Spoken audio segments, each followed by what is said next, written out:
Carrie Ford, and I'm here today at Niabi Zoo with Tom Stolf. Tom is the director here at Niabi Zoo, and today we're going to talk about some cool things that a lot of us aren't really aware of that go on at the zoo if we just come to visit. So we were talking earlier about animal enrichment in action, and I was wondering if you could tell our viewers a little bit about animal enrichment. Sure. We wonder what in the world that big word is, Yeah. but when the visitors come out to the zoo, it doesn't matter how old they are. If they're just 2 years old or if they're 92 years of age, they're able to see enrichment in action. And what that is giving animals activities throughout the day. Sometimes a lion in the summer would like just to lay down and sleep all day long. So what our zookeepers do is spend time finding things that would get them active. Not only for them to use their body, like their paws or their teeth, but also to use their mind. So we would give them puzzles to figure out, toys to play around with, smells to smell throughout their exhibit. And it gets them active. So you're not going down to the zoo and seeing a lion sleep all day. It's real exciting. Some of the things we do, we also let our zoo visitors make. For example, we just we're in the process of making a deer here. I know it doesn't look like a deer, but to some of our zoo visitors, it's absolutely a deer. And what we would do is we would lay this in a large cat exhibit for a tiger or for a leopard, whatever we want to give them. And inside this deer, we have a hollowed out area right here. And inside this deer here, this is not finished, obviously. What they would do is they'd put fur. Sometimes we'll brush our camels and we'll take camel fur, and it smells real good to a carnivore, and we'll put the camel hair in there, or sometimes even some hamburger will thaw out, and then we'll put blood on this animal. And I know it sounds pretty bad, but to a carnivore that is lunch, and they love it. And so what we'll do is we'll either suspend this in their exhibit so they have to reach up real tall to get it, or hide it under a large box, and so they'll smell for it, and as soon as they get it, then they're really having a good time. And it doesn't hurt them at all, because all this is paper mache and cardboard. Right. And they're able to spend the day, or maybe just a few minutes, tearing this thing apart and just loving every minute of it. The other thing that we'll do is we'll take these large, they're called boomer balls, and what we'll do with these is on maybe a Tuesday, we'll give this to our elephants, and they'll play a little soccer with this, kicking it around and having some fun.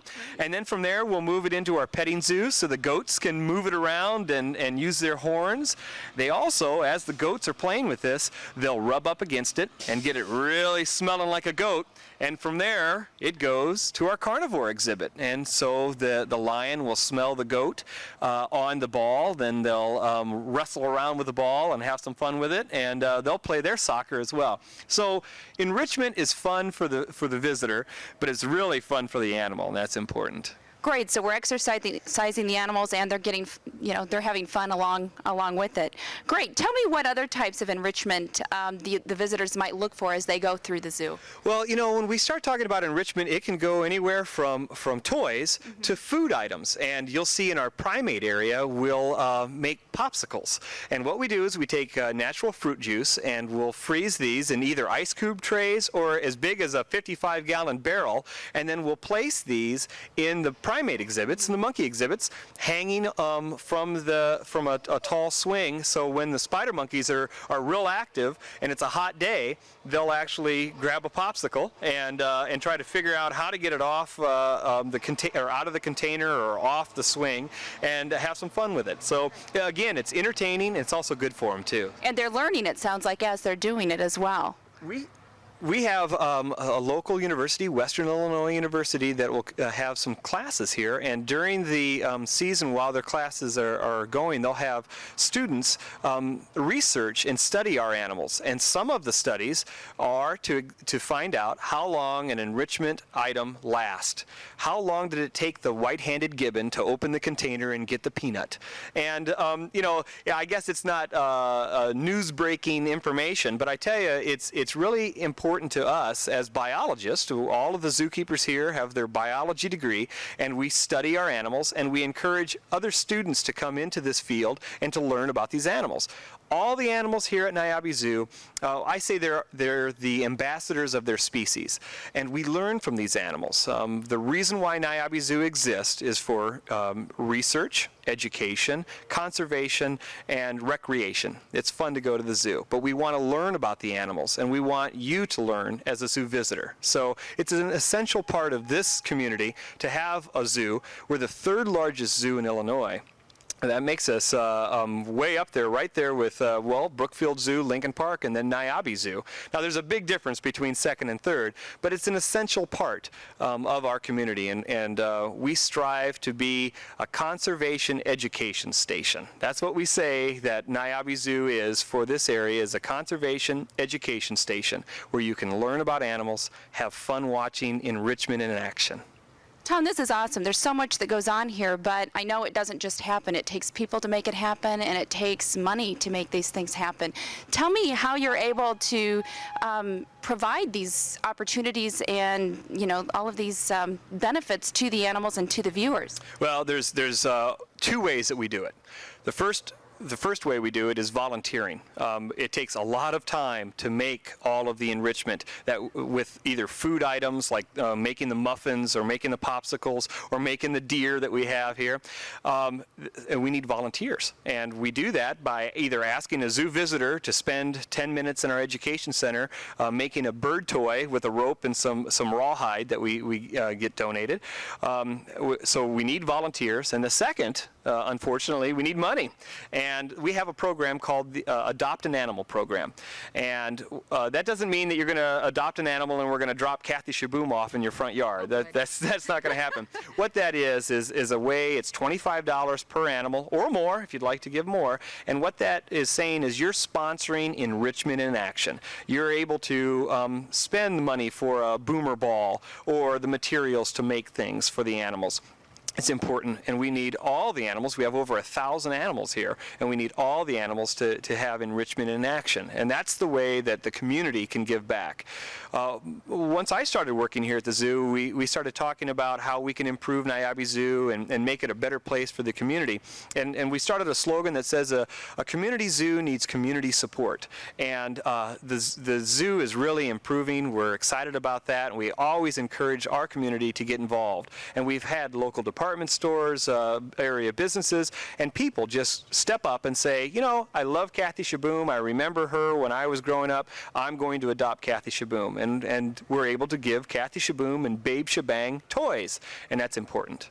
And it's a way to take pride in your zoo personally, too. I would think to be able to come to the zoo and know that you're helping to contribute to what's going on here and the benefit of the animals, and I'm sure that's what you're striving for as well. Absolutely. We have a bulletin board up for all the adoptees when people adopt their animal. It's a great gift for somebody. If you're wondering what you should get Uncle Ed, he has everything. Well, he doesn't adopt a tarantula, I bet, and it's a great opportunity. It also shows pride that you are supporting your zoo, and that's really important for us. We're a small zoo. Although we're the third largest zoo in Illinois, we're still considered a small zoo, and it's important that we get the community to step up. That's wonderful, Tom. I'm so excited about what's going on here. And we're just getting into the summer season here. It's June, and we're starting to think about things to do with our kids this summer and our families. Can you remind our viewers what the hours are of the zoo and when they can come out and the things they can do here this summer? Sure. We're open 7 days a week. Now, we open 9:30 to 5 until June 20th, and then the 21st is summer, the first day of summer. Well, we're going to celebrate the day before. Now, this is what we're going to do is summer hours every Thursday, Friday, and Saturday. We'll still open at 9:30, but we'll be open until 8 p.m. That's something new that we started last year. It's fun because on those very hot days, I don't care how much enrichment I give the lions, if it's really hot, they're going to stay in a nice cool area in the shade and kind of sleep. But at 7 o'clock at night, they're active, they're calling, they're eating, they're having fun, and that's important that we're able to give our community the opportunity to see animals in the morning, in the afternoon, as well as in the evening. So that's going to be fun. That'll go all the way until the beginning of August, and the hours from 9:30 till 8 p.m. on Thursday, Friday, and Saturday. And then once our seasonal employees go back to school, then we have to go back to regular hours. But we're still open. Free day is Tuesday, and we're open 9:30 to 5 every day except for Thursday, Friday, and Saturday when we're open till 8 p.m. Great, and I know there's a website. I've been checking it out a lot lately to see what's going on here at the zoo, and can you let our viewers know what that address is? Sure, it's www.niabizoo.com, and I encourage everyone to go to that website. It's interactive, it has all the information, all the new press releases, all of the activities that we're having. There's so many that we could talk about, like our safari sleepovers every Saturday night. You can come and spend the night at the zoo if you'd like. It's a real fun time where we have an intern that comes in and educators that talk about owls and nocturnal animals that when you're sleeping, they're active. It's really fun. There's so much to talk about, but I encourage, obviously, to get on niabizoo.com and check out the entire website. Great. Well, Tom, I've been really excited to hear what's going on here, and I'd like to encourage all of our visitors to come check out the zoo this summer. Look for the enrichment. Look, I know this is new to me, and now I'm going to be looking for it as I'm looking at the animals, and look for the projects and the treats and the toys they have there with them. Thank you for watching, and this is Terry Ford with On50.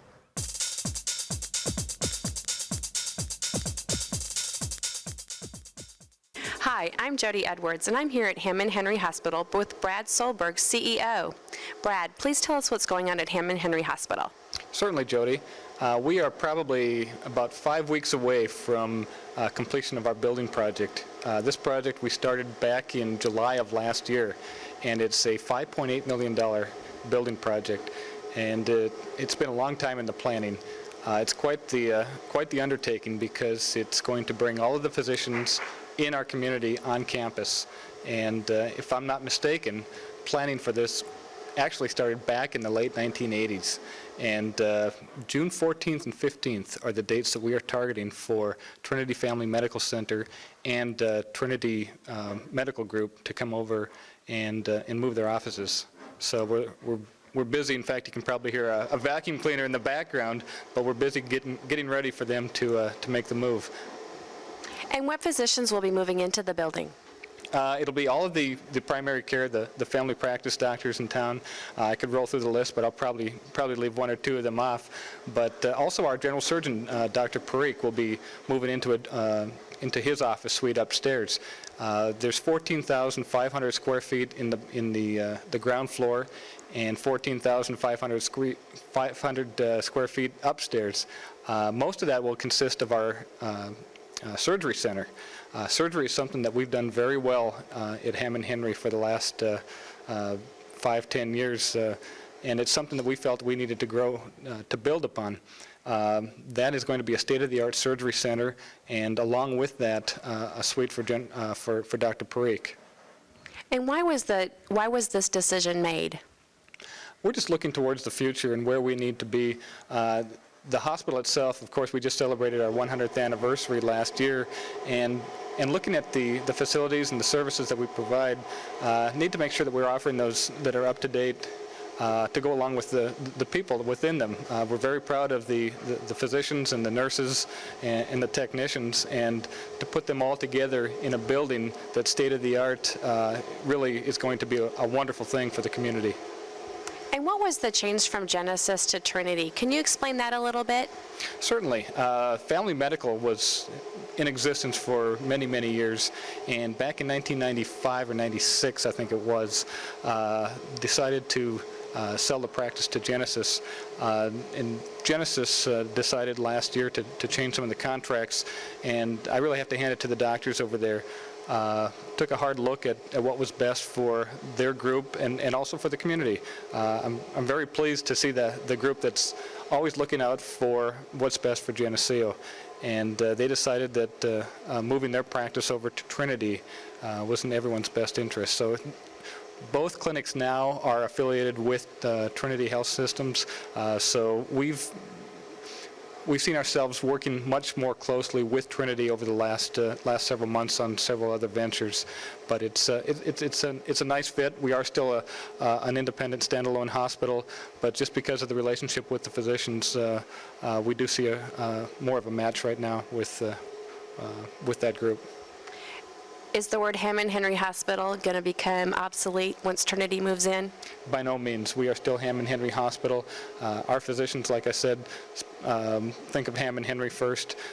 If we can take care of patients here, that's where we're going to take care of patients. And the board a couple years ago took a very hard look at becoming part of the Geneseo system and decided that it was in our best interest to stay independent. And as long as we could continue to provide good quality health care services out here, have the support of the physicians locally, and also support of the specialty physicians that come over from the Quad Cities, we're going to continue to operate on an independent basis. In fact, that's another reason why we built this facility. We now have 24 physicians that come over and provide surgical services out of the Quad Cities area. The physicians that we talk to that come over here really enjoy it because our staff, they say, are top notch. And again, that's something that we felt we needed to build on for the future. When you talk about the surgical center, is that inpatient surgery or outpatient surgery? We did gear the facilities towards outpatient surgery because 80% of our business now in surgery is outpatient basis. We do have the abilities. We'll continue to do all of our inpatient surgery in that same area. When we transport patients back to the med-surg floor, it'll be just like moving them from the other surgery area that we have now up to the med-surg area, just a little bit farther distance. But yeah, it will accommodate both outpatient and inpatient surgery. Well, we appreciate your time, and we're very excited about the way Hammond Henry Hospital is going to look. And thanks for your time, Brad. You're welcome. This is Jody Edwards.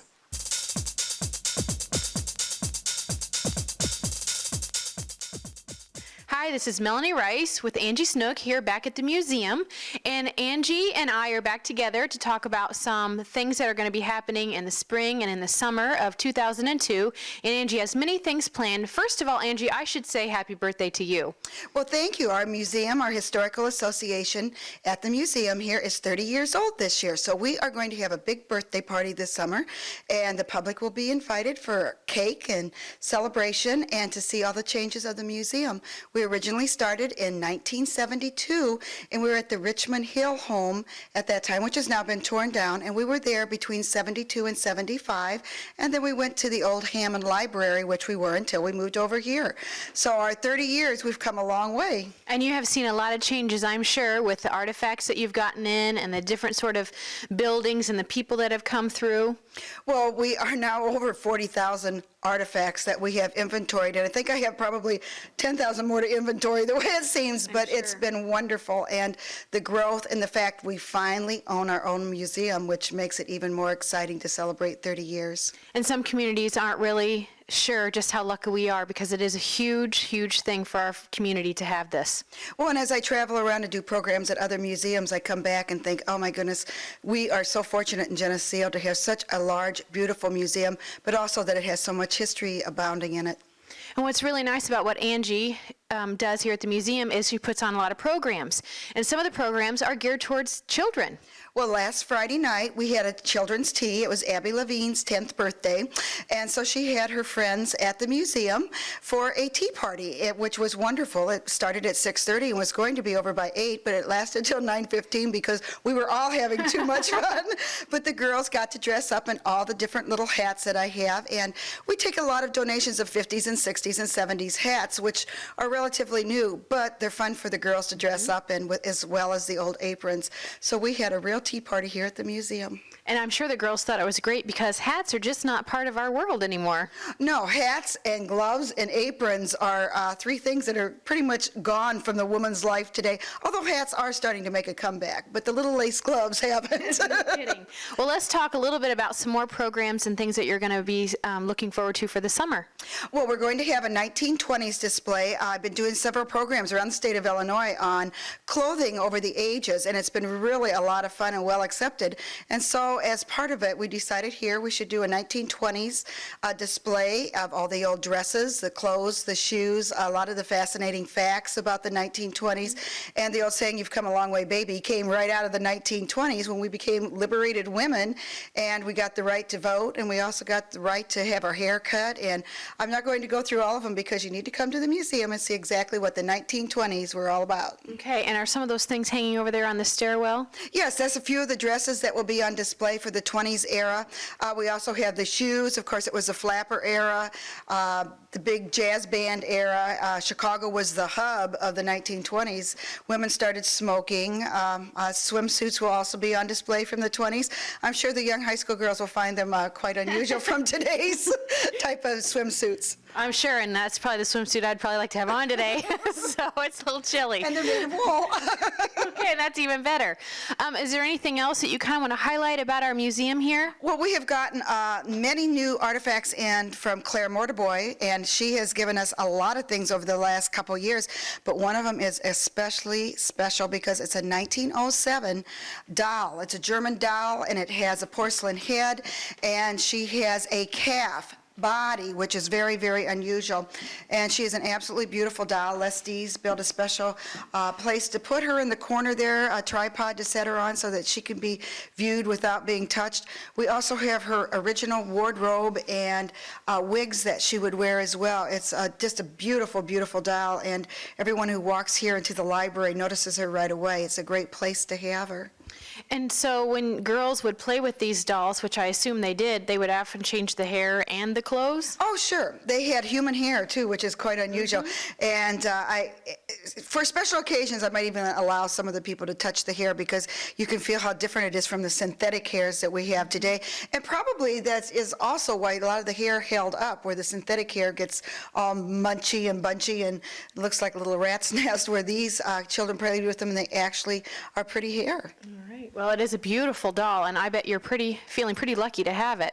Yes, we are. I just could not believe when she brought it in and gave it to us. She also gave us a smaller doll in its case with all its clothes as well, which will be on display later, too. Okay, well, speaking of spring, which we weren't, but we are going to, you have been doing a lot of programs, not only for teas, but for also May and May baskets. Well, last year I gave one program for May baskets, and it snowballed into 8 of them now this May, and even groups of ladies, and I might say 50s and 60-year-old ladies, who are making May baskets again as they did in their childhood, which is a real fun program. We did make May baskets at the girls' tea party on Friday night, too, which is really exciting. May baskets were the thing to do when you were celebrating May 1st, and especially if you had a special boyfriend and you could make a May basket and hide and run up to his door and knock on the door or ring the doorbell and hide behind the bush after you left the May basket to see if he would come out and catch you and kiss you. And my little 10-year-old girls thought that was just the stupidest story they've ever heard. But that's what it was all about. But it was a celebration of spring in May Day. And today, many of the children put candy or popcorn. But what they did is they put flowers and leaves and things that were signs of spring, because what it means is rebirth or renewal of the spring season, and animals are born and flowers pop up and the leaves come on the trees, as we've been seeing. So that's what it was a celebration of. And of course, European countries made maypoles, and they had lots of different celebrations as well. But we're celebrating with our May baskets, and we even have a couple of old ones that are out there that are quite interesting. Well, and unfortunately, it would be nice to get back to some simpler times, don't you think? Oh, I wish we'd have a lot of these traditions come back again, because first of all, they teach our children about friendship and caring and responsibility and how our seasons change and whatever. It's a learning experience, and we don't have so many of those anymore. Okay. And I know there's something over here on the mantle that you kind of wanted to highlight. Well, Roy Parker brought us in an 1893 Chicago World's Fair bell, and it's just wonderful. I did call the girls to the tea party to the table by ringing the bell, because that's what was done.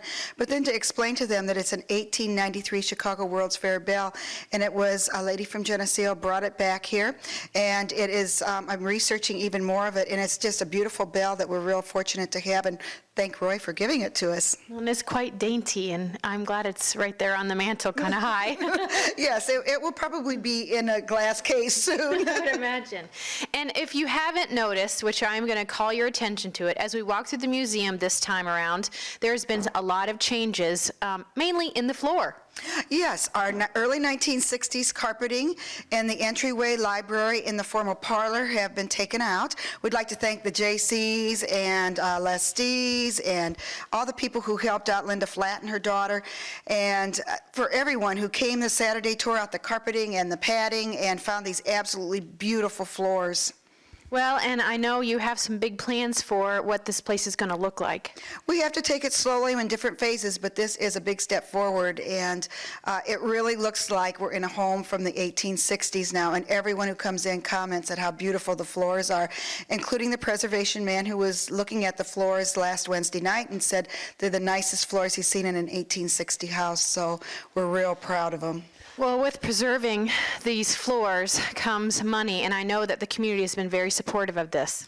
Well, we are very, very fortunate. The Geneseo Foundation has given us a matching grant, and so for any monies that we raise here at the museum, they will match that money with grant money to restore our floors, or however much we can make, up to $20,000 to do any type of preservation work on the woodwork, wallpapering, anything in these 3 rooms as part of phase 1.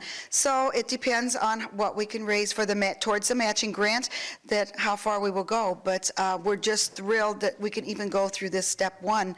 And the people of Geneseo have been so generous to us in the past, and we want to keep this museum going and keep it open to the public for them. We did have over 7,000 people through the museum last year, which is up almost 1,800 from the year before. And I think what's even more important, that 80% of that 7,000 is from outside of Geneseo. So that means we have a huge amount of tourism coming into Geneseo, and those people also put money in our contribution jar that we have out, and that's what helps keep our doors open, as well as the people who have been so generous to us with gifts and donations and memorials. Well, and I'm sure with this project, you're looking to make it as original as possible. That's why we have people with the preservation departments and people who restore floors and do this work for all over the United States to help us so that we don't make any mistakes, and we do it right, and we've done it once, and that's it. That's right. Well, and good luck to you, because this is an amazing place already, and it sounds like you've got plans to make it even more amazing. Well, I hope I live 150 more years so I can get it all done. I don't think that will happen. No, but maybe someone behind you will enjoy that. So is there anything else you want to highlight about summer hours coming up? Yes, we are open now Tuesday through Friday from 9 until 12 and 1 until 3, or by appointment if you want to make an appointment. In June, as soon as Memorial Day is over with, we're open on Saturdays and Sundays from 2 to 4. And we are closed holidays, and we will be closed on Father's Day of Music Festival weekend. But that's because the parade's coming right down our street at 2 o'clock. So our usual hours that are 2 to 4 will be covered by the parade, so it'll be wonderful. All right. Well, thank you very much. This has been Melanie Rice with Angie Snook here at the museum. Hello, this is Keith Kennett with On50, and today I'm here at Geneseo High School with Travis Mackey, who is the athletic director for the high school. And Travis, today we're going to talk to you a little bit about the proposed new practice facility that's being, proposed out here at the high school. And we'd pretty much like to find out what exactly that is all, what's going on with that, what it's all about, and this and that. So hopefully you can answer those questions. But first off, what exactly is this proposed facility that we've been reading about and hearing about for the high school? Well, Keith, this actually is not a new idea. This has been proposed, and it's been brought into the limelight many different times in different situations, and we've just kind of taken it a little step farther. And we looked at our needs here at the high school, and we came up with quite a few needs that we're looking at. And the big thing is that since 1964, we have not added any practice facility for our young people. And since 1964, if you look at the number of participants, we've gone from 6 sports to 17 sports. We've gone from 8 different levels to 37 different levels. And that means that we've gone from 300 participants to over 800 participants here at the high school. And this facility is not only going to benefit us from a practice facility or from our extracurriculars, but it's going to benefit the whole school, because what's going to happen is our PE curriculum is going to become more diversified. It's going to free up classroom space where we can take it and put in labs and things like that we really need there also. So this is going to benefit our whole student body. It's going to benefit our community in a lot of different ways, and it's something we're very excited about. Okay, and as I understand it, it's being proposed to be built at the north end of the existing high school on some open land that is currently there. And if I'm understanding it correctly, though, it doesn't just, its use is really then beyond just athletics, although specifically the building would be for a weight room and practice facilities and stuff, but it would then free up space then in the high school for other programs and stuff. Is that correct? Right. What it's going to do is even let's say we have a music festival or things like that there's potential for rain. A lot of times they move that inside, and so this gives them a venue or a place where they can actually hold those contests.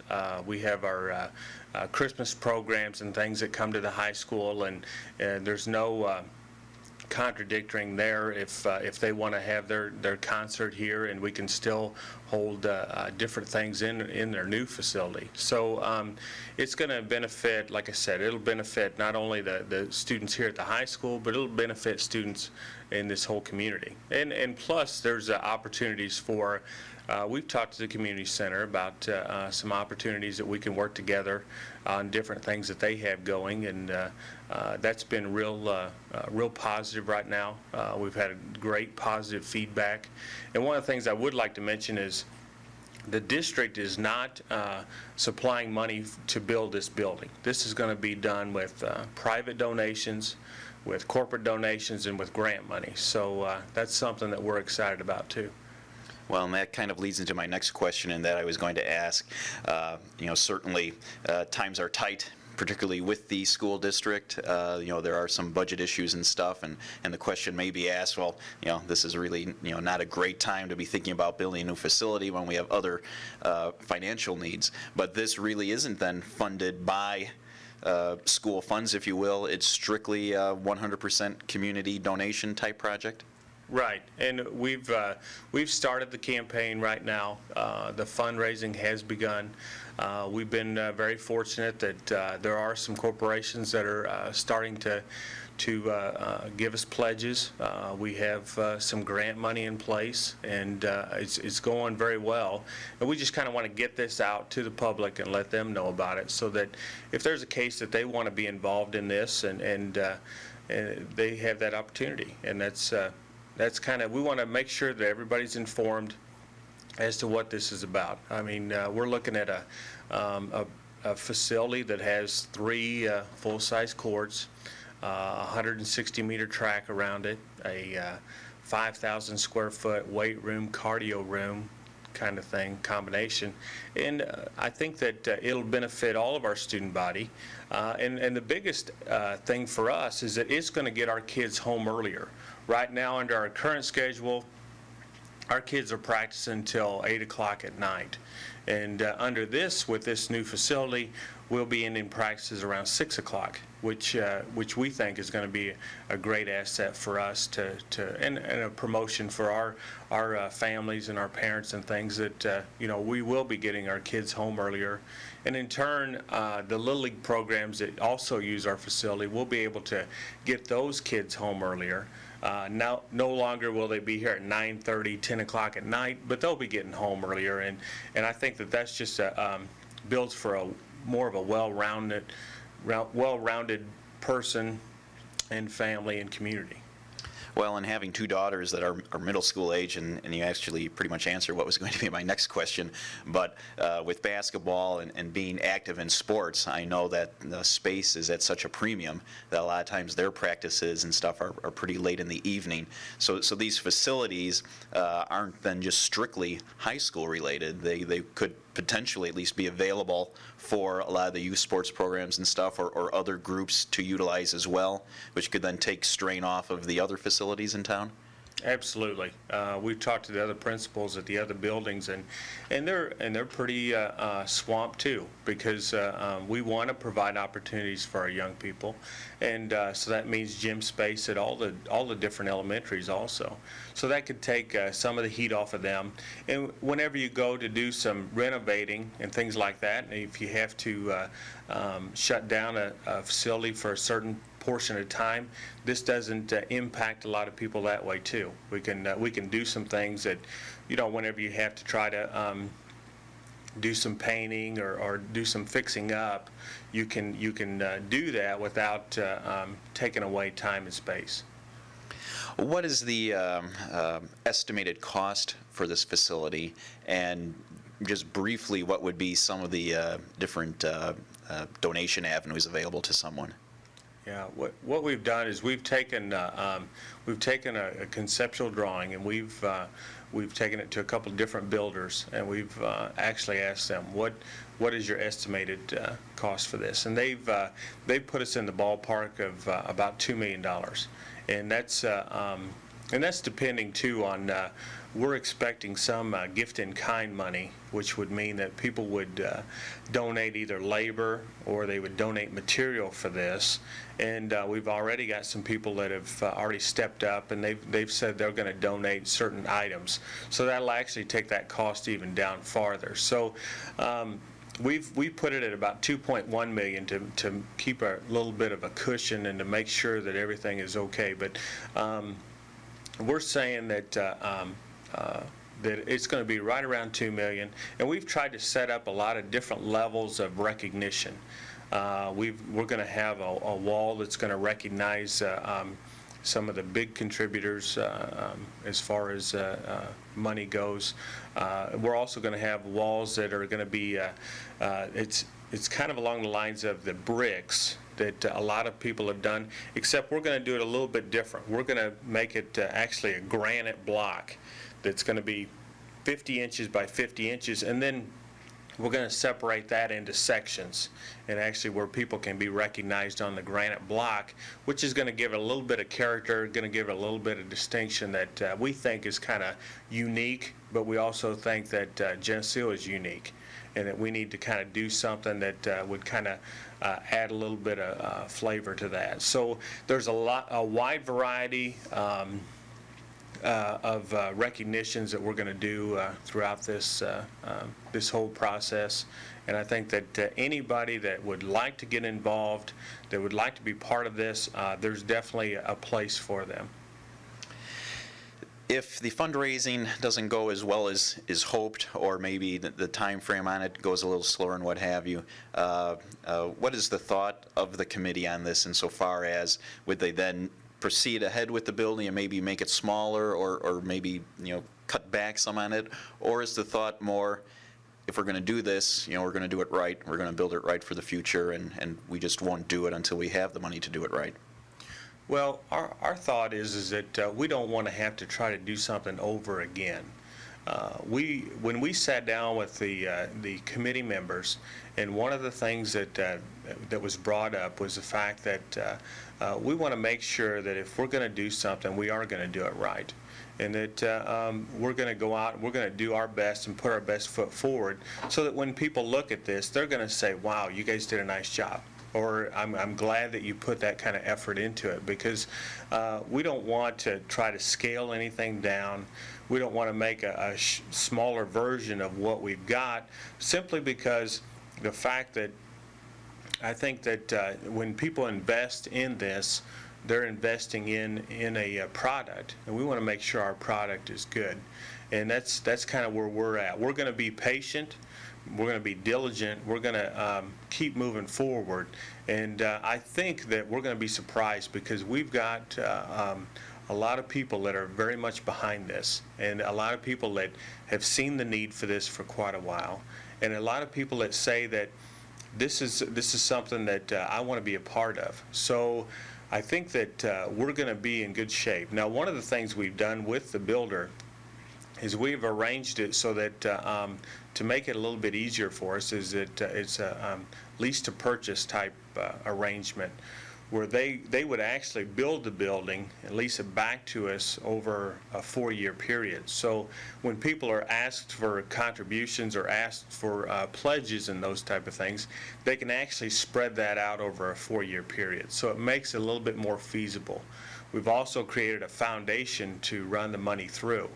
And the foundation is a 501c3, so that means that it is tax deductible. So people get credit that way, and I think that's important too, because you know, when we're talking about some of these people that are given quite a contribution. We want to make sure that they get recognized, plus that they do get some benefits from the tax exempt. And I think you touched on this earlier, Travis, and you may or may not know the exact number, but when was the last time there really was any sort of a significant investment in an athletic facility here at the high school? I mean, we had the soccer field put in as part of the middle school project almost, but, an actual structure, though, for athletics has been quite a while, hasn't it? It has, and we have done some things as far as locker room space, which was very much needed. But like I said, and this is a 30-year anniversary for Title IX, which I'm excited about too, because I have a young daughter and I have 2 boys, and I want them all to have opportunities, and I think that's important. And you yourself, who have 2 daughters, that's a great thing that they have opportunities. So. The amount of participants that we have in athletics, and that is just tremendous. And the kids that we have that are participating even in our physical education curriculum, which we're excited about, new opportunities there also. And I think that it has been a long time, but it hasn't been something, like I said, that has just come up all of a sudden.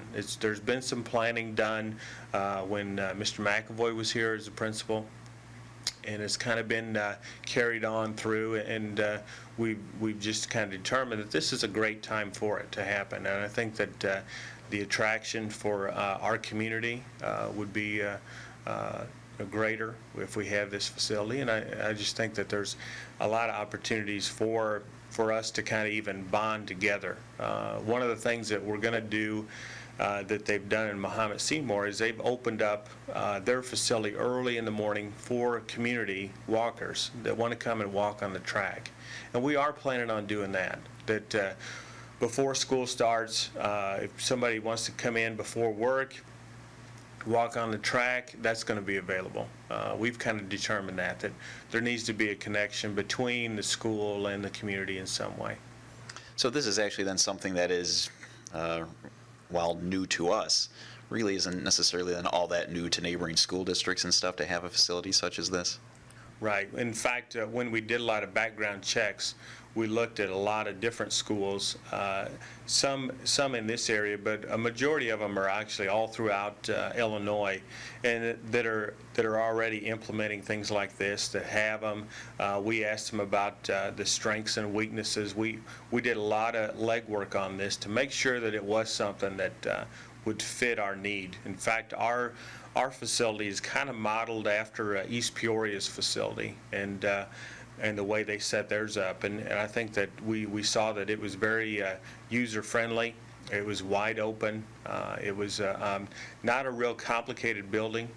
When we look at our building, we're looking at a split-face type block, about 8 to 10 feet high, and then a steel pretty much the rest of the way. So, but it still can be very attractive with the color schemes and so forth. So it's going to look very sharp, but the big thing is for us was we wanted space. We wanted to be able to have those areas where our people could practice, and where our PE curriculum could have multi things going on.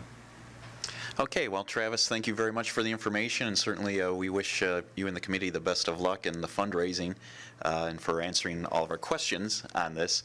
And as with many things in Geneseo, I mean, we've done it in the past with the pool, with the hospital. That's, in my opinion, one of the things that makes Geneseo the special place it is to live. When a need is identified in the community comes together, and we respond to the need and do what's right. Sports is an important part, really, of education. It's more than just playing a game. There's so many things that are learned when you participate in a sport, and this is something that can help that portion of education here in the community, along with assisting with the needs of the youth programs and just the additional things that can be done with a facility of this type that is here and available to use. So again, thank you very much, Travis, and this is Keith Kennett with On50.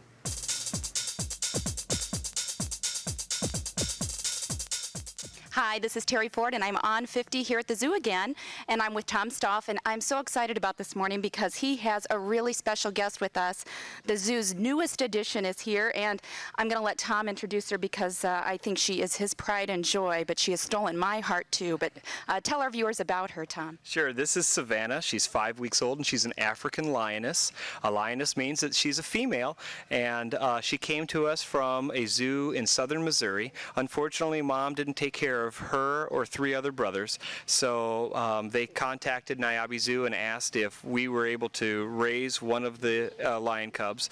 We did have room for a female, and the other 3 males went to a different zoo, and that's a lot of work. This baby, when it came in a week old, that was round the clock, every 2 hours, bottle feeding it.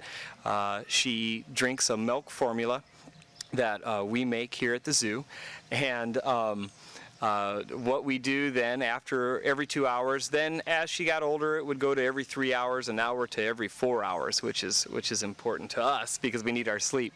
Our zookeepers are the ones that are volunteering to take this animal, and not only do they take care every day, take care of her every 2 hours or 3 hours in our nursery at the zoo, but they also have to take her home. That sounds like really a fun thing to do, but when you're not getting much sleep, it's hard to handle. Sure, so she is like a newborn baby, but as we did see her just 5 weeks ago when she was a week old, and I've got to say, just personally, I can see she's growing already. Tom, how big is she going to be, when she is fully grown? Well, she'll be 350 pounds. That's a lot of lion. Now she weighs about 15 pounds, and she's still on the milk. As soon as she starts getting into more solid foods, we are introducing Gerber turkey into her milk, and then soon we'll be giving her some chunks of chicken, and then you'll see the weight really go on. But 350 pounds is what she'll weigh. That's a normal lion. And then as she's an adult, she'll be eating about 10 to 15 pounds every day of raw meat. Okay, and you mentioned that she is actually in a nursery here at the zoo, so she is not out where the general public can see her, that's correct? That's correct. What we do is throughout the day, about every 2 hours, we bring Savannah out throughout either in our education center or throughout the zoo. It all depends where the crowd is. We want to give the zoo visitor the opportunity to see a young lioness. You don't get that opportunity very often. But we also use Savannah on our outreach programs where we go to you. And that's really exciting. We can take her to school groups or summer camps or even professional organizations that want some entertainment or a little bit of education about African lions and also about Niabi Zoo. So not only can you come to the zoo to see Savannah, but we can bring Savannah to you. Great. What's a way that I can find out when I might be able to see Savannah, just in case I happen to miss her when I'm here at the zoo? How will I know if I can catch a glimpse of her? Well, the thing to do, first of all, if you want a program about education on animals and having our animals come to you, you just visit our website at niabizoo.com. When you come to the zoo, it usually takes about 2 hours to come into the zoo, and every 2 hours Savannah is throughout the zoo. And like I said, we really focus on our education center, and that's where we bring Savannah. But there's been days where we just see a crowd out by the primate area or our bird area, and then we'll bring Savannah out there too. So odds are when you come to the zoo, you'll be able to see her, but also keep in mind that this is a young baby. She does need to go to the veterinarian for checkups, and so there's no guarantees that you'll see Savannah out while she's this young. As she gets older, you'll see her all the time because she'll be introduced in with our lion pride. I'll bet she's quite a crowd pleaser when you bring her out. What has the response been since you've had Savannah? Everyone loves her. She's so cuddly, and and it's also neat to see a young animal. You don't get that opportunity very often in large zoos to get this close to an African lion. So we want to give everyone that opportunity and bring their camera to get a good picture. Tom, I'm wondering, is she going to be more tame because you've had her since she was so young? Sure. As they're hand raised, lionesses will tend to be more comfortable around the zoo staff, and that's important to us. Not that we're going to continue to go in with this lion cub as she gets older, but it will help us when we need to medicate her, vaccinate her. We'll be able to bring her into a smaller enclosure, ask her to come near the fence, and we don't have to anesthetize her to look at her mouth. We can train her to open her mouth for us, or even take a vaccination shot. And that's very important to us, because when you anesthetize any animal, there is some danger involved, and the training will start with Savannah in about 2 more weeks, and the training will begin with teaching Savannah to sit and stay, and maybe to jump up on a table as she gets older. So when we do our programs, she'll be calm throughout the program, because when children see these animals, they're so excited, and the excitement sometimes will carry on into the animal world, and it's important that our animals are used to people, and they also relax during the program. Sure.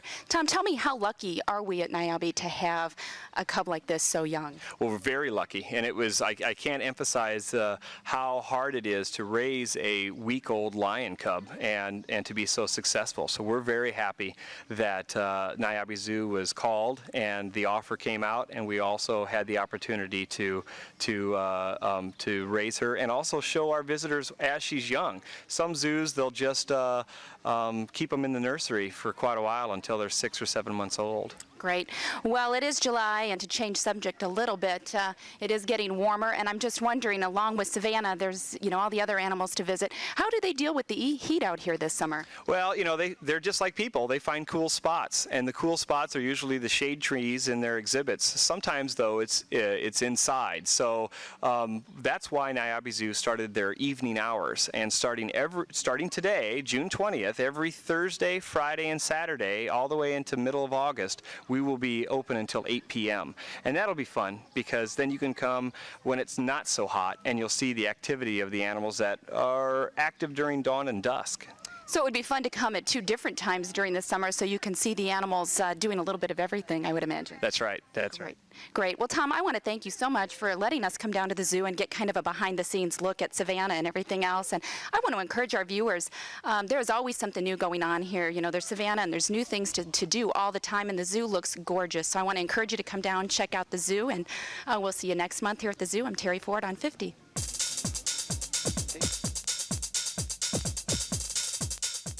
Hi, this is Melanie Rice with Angie Snook here at the museum, and we are in the basement. And if you've not been in the basement, you should definitely come to the basement. And we are going to give you a little sneak preview as to the new exhibit that Angie is putting on. This is a functional room, Angie, and to me, it probably doesn't look like much, but to you it looks like a heck of a lot, I'm sure. Well, this is a very important part of keeping this family alive through the winter months and their survival. And every home had an area such as this, maybe not as large and didn't have all the equipment and the household utensils that this family did, but this played a very, very important role in the homestead of the early pioneers. Well, let's just kind of go through some of the things, because I'm sure children and adults alike are not going to know what all these things are. Let's start with the ice cream churns here. Well, these are early ice cream churns before there was electricity, and you had to get your dry ice, and you would put it around your cream and the ingredients that you would make for ice cream, and then you would have to use your hand to churn it. And sometimes most times, your ice cream didn't turn out like we think of it today. If you get some soft ice cream at the Dairy Queen sometime, that's what it turned out like. It very rarely turned out as we think of ice cream today, and there's a lot more cream in it than what we have today. We have ice milk and different types of blends of ice cream now without the fat, but the good old-fashioned with all the fat in it was wonderful. And did they have to eat it right away? Yes, they did. And the other thing is, there wasn't all kinds of flavors that we have today. You didn't have chocolate or strawberry or whatever. You may have the opportunity to mix. If you had fresh strawberries in your garden, you could mix things in with it, but it was usually vanilla ice cream. And you had to eat it right away, and that was it, no freezer. Let's move on here. I'm not even going to guess about what that is. Well, that is an early washing machine, and it's just past the old scrub board. And the arm that's at the top of it is an agitator knob, and Mother would stand there and she'd move it back and forth, and there's an agitator on the inside that would turn your clothes and clean them. Now, a very wealthy person would have this. The early pioneers didn't have this until much later date, so this was a real special piece. It's also tin, and they have a spin cycle, which I think is quite funny because you just take it out of the top of the washer, throw it into the wash tub, and that's where you rinse it. And then it has the thing that you turn, and it takes out the water and goes into the basket, which is really, really important. It's called a wringer. And when I was a little girl, I was told to keep, my sister and I always wanted to put our hair through it. My mother kept saying we're going to get scalped. But many children and women alike got their hands and fingers caught in the wringer, and it was almost a real dangerous household thing to have. But it squeezed the dirty water out back into the wash or the rinse pan, and then your clothes would be almost dry to hang outside or hang on the drying rack. And we think, oh my goodness, it would take forever to do all those clothes, but people did not have a lot of clothes. You were very fortunate if you had 3 different outfits to change into. Many times it was your school dress or your Sunday school dress, and then you may have a hand-me-down from an older brother or sister. And Mother only washed on Monday mornings, and so you wore them all week, so you took care of them. Also on hot summer days like we're having this summer, you may change clothes and wear your petticoats upstairs, and Mom would hang your dresses out because there wasn't deodorant or talcum powder or the things that we use to help keep us smelling fresh. You also only took a bath on Saturday night, so Right. or washed in the creek. So your clothes you would hang out in the sun and the air, and that would help keep them smelling and keep them bright for the next day. Okay. This is a great ledge, and I'm sure it has more to say than just what it's doing. It's just kind of sitting there, but it has a purpose also. Well, as you see, it's a quite large ledge. Underneath these bricks is a wall of dirt, just like on our dirt floors, and those had a significant purpose. The ground or the soil helps in hold in the coolness. And when you come visit the basement and you see this room, you'll realize how cool it is. When I had the school groups through, the first thing they said is, Mrs. Snook, it's cold down here. And that's why it's cold down here. On top of it, you'll see crocks and boxes. All those had a significant purpose. And as our school boys and girls, I was asking them, do you know why you're off in the summer? And most of them said, well, because their school's not air conditioning. But that is not why. In the early pioneer days, the children were needed in the home to prepare for winter. The girls would help Mother in the garden. They'd be planting the seeds. They'd be harvesting the tomatoes, the potatoes, the grapes, getting them ready for the winter months. The boys would be out planting the fields with Dad with wheat and corn or beans, whatever, and they would have to harvest those, get them ready for fall and winter. Also, an important thing was chopping all the wood for their fireplace and for cooking, and if those needs weren't met, they would not survive the winter months. So it wasn't a bunch of lollygagging around the pool. No. No, you didn't have to choose 3 things to do in the summer. Exactly. You knew exactly what you were doing. Okay. Also, over here is our cream separator, and that's a real special one that we received from Roy Parker, and it's a commemorative one. And you would go out and milk the cows, and when you milked the cows, you poured the milk into the top, and then it would come out the 2 spigots right below it, and it would separate the milk and the cream. You would store those for the week, and you would use what was needed for your family, and then on Saturday you would go to the store, and the excess you had is what you would trade for your groceries for the next week. So you would hope that your cow gave out a lot of milk and that it didn't spoil in the warm summer months, and that you would have something to take on Saturday to the store so that you would have lots of food, or even sometimes purchasing seeds for your gardens or whatever for the next, to plant, but for the next week, your groceries. And it really was more of a barter system. Definitely. In our country store upstairs, it says, no credit, don't ask, and that's exactly what it was. You either had things to barter and trade, or you didn't have anything to eat. It was really important. Okay. And on the floor here are 2 funny-looking things, and I would imagine that has to do with the milk. Yes, you'd store the milk in those, and they're quite strong and thick, and they would be quite insulated and help keep the milk cool. We also have what's called a well caddy, and it is a thing that moves up and down. It's in our other room, but it went down the well about 8 or 10 feet and would keep things cool in the summertime and keep it fresh as you could back then. The pioneers had to be, in early pioneers and our later ones had to be really conscientious and think about how they were going to save food and keep it so it was safe for us to eat. And they raised everything and they grew everything and they paid off farm debt and they ate the rest, and that's just what they did every year. Well, and every fall, the little chickens that came out in the spring that they celebrated Easter with, and the children gave names and they fed them all summer, they would come home one day in the fall from school, and those chickens would be what they would be eating during the winter months, or maybe their favorite cow that they'd taken care of. Right. Children had to learn that these were not pets, that they Right. could love them and care for them, but someday they were going to be their survival. That's right. Well, it is a whole different ballgame, isn't it? We don't have the grocery stores we have today. Last time we were here, we were kind of looking at the floors. The carpet had just been pulled up, and the floors are done. They turned out absolutely beautiful, and I must say that the men from Classic Wood Floors told us that these are the most beautiful 1860s floors and the best condition they have ever done, and that they did not have to replace one nail or one piece of board, that these are in really mint condition, and they turned out just beautifully. We're so proud of them. And they have a different kind of finish than we might see in a house today. Well, it is a type of polyurethane, but he promised me, he said, you won't see any shine. It will look just like they're hand oiled and hand rubbed, and they exactly do. They are absolutely perfect for the era of the house. And what kind of flooring is down on the floor? It's a type of fir, and it's called a red fir. And so there's lots of variation, and there's a lot of highlights in the wood. And if you're into the new floors or the pergo floors and you come in here, they'll look very much different than what you have. And I think that's what makes them so special, because they are very, very exact of the 1860s and what a home would have. I thought, oh, why don't they have hardwood floors?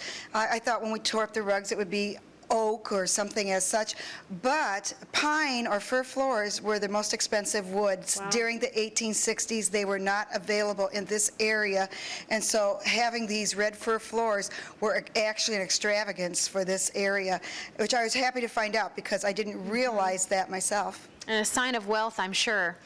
And if you walk in this north side of the house, you're going to see a whole different staircase. Les Dees is working on our stairwell, and Don Meyer has helped him with some scraping too, and it is turning out beautifully. The newel post and the handrails are solid walnut, beautifully done.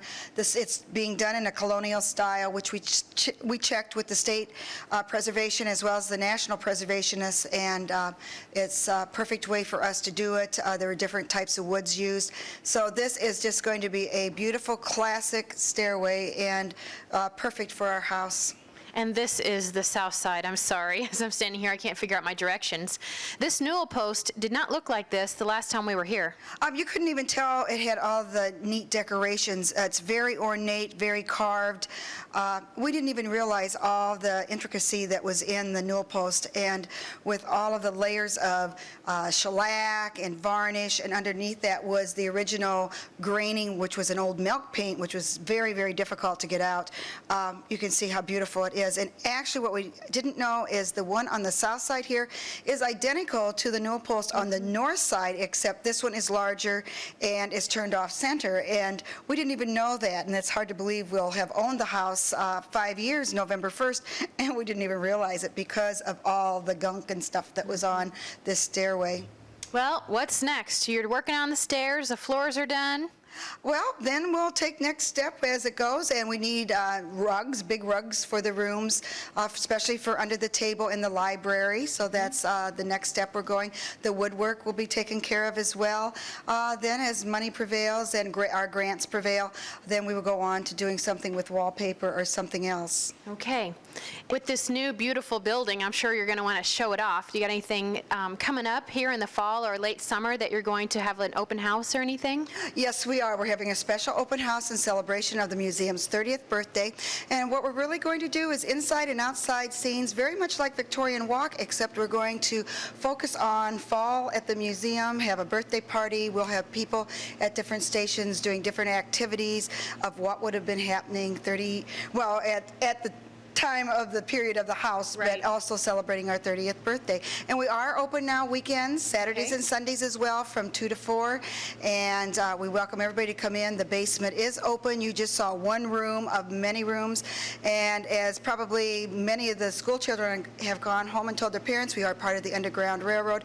And you can also see the hiding hole in the basement and where the men from the Hennepin Canal stayed during 1906 and 1907 when they were building the canal. And with the new bike path, we've had a lot of interest in that. Good. Well, I am so glad. And again, you're doing a wonderful job. And if anybody has not been in this building by now, you should be. And shame on you, because this is a wonderful part of our history in Geneseo and in Henry County.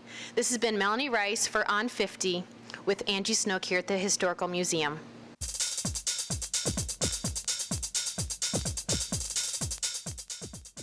Hi, this is Terry Ford, and I'm here at the zoo again with Zoo Director Tom Stolf. Tom, we are at one of the most, I think, beautiful and interesting features here at the zoo. And first of all, we're at the carousel. I'd like for you to tell me why a carousel here at the zoo? Well, this is really special. What we wanted to do is bring in something new, something entertaining, and something also that would help the Niabi Zoological Society. Now, the Niabi Zoological Society is the nonprofit end of the zoo, and they're always looking at ways to improve the zoo. And the only way they can do it is financially. They need to support the zoo and pay for new exhibits. And one way they could do it is bring in an endangered species carousel. And they purchased this carousel from Chance Rides. That's out of Wichita, Kansas. We were able to actually fly out to Chance Rides and handpick every single animal on this carousel. And the reason why we did it is to have something new, something exciting, something fun that'll last for a long time, and something that'll generate revenue for the Niabi Zoological Society. Great. Now, you mentioned this is an endangered species carousel. Tell our viewers what that means. Yeah, everyone wonders what in the world I'm talking about. What it is the animals that are typically on a carousel are horses. And although we do have some horses on our carousel, the majority of them are endangered animals. You can ride a rhino, or get on a gorilla, or ride an elephant, or an eagle, or an ostrich, and that's important that we call it an endangered species carousel. So not only are you having fun, but you can also remember that there's animals out in the wild that we need to protect, and the only way we can do that is through conservation. And what better way to support conservation than support your local zoo, because we are the conservation education station of the Quad Cities. Great. Now, I'm looking at these animals, and these aren't just typical animals. Like you said, they are endangered species, but the artwork on these is phenomenal. Tell our viewers a little bit about what went into making these animals. Sure. Wichita, Kansas really has the best carousel factory in the United States. There's only 144 carousels left in the United States, and we have one of them. This is a brand new carousel. It did not come from North Park Mall. A lot of times people wondered if the carousel that was there came to Niabi Zoo. It was the same factory that made the carousels, but this is all completely different. The animals are made out of fiberglass, and they're all hand painted. I was fortunate enough to go to the factory when they were making our carousel and watch some of the artwork. It's unbelievable what they can do. They are made out of fiberglass. It's a fiberglass resin, which means they can take all types of temperature. So in the wintertime, we can seal this up with a bunch of tarps, and in the spring it opens up. It looks brand spanking new.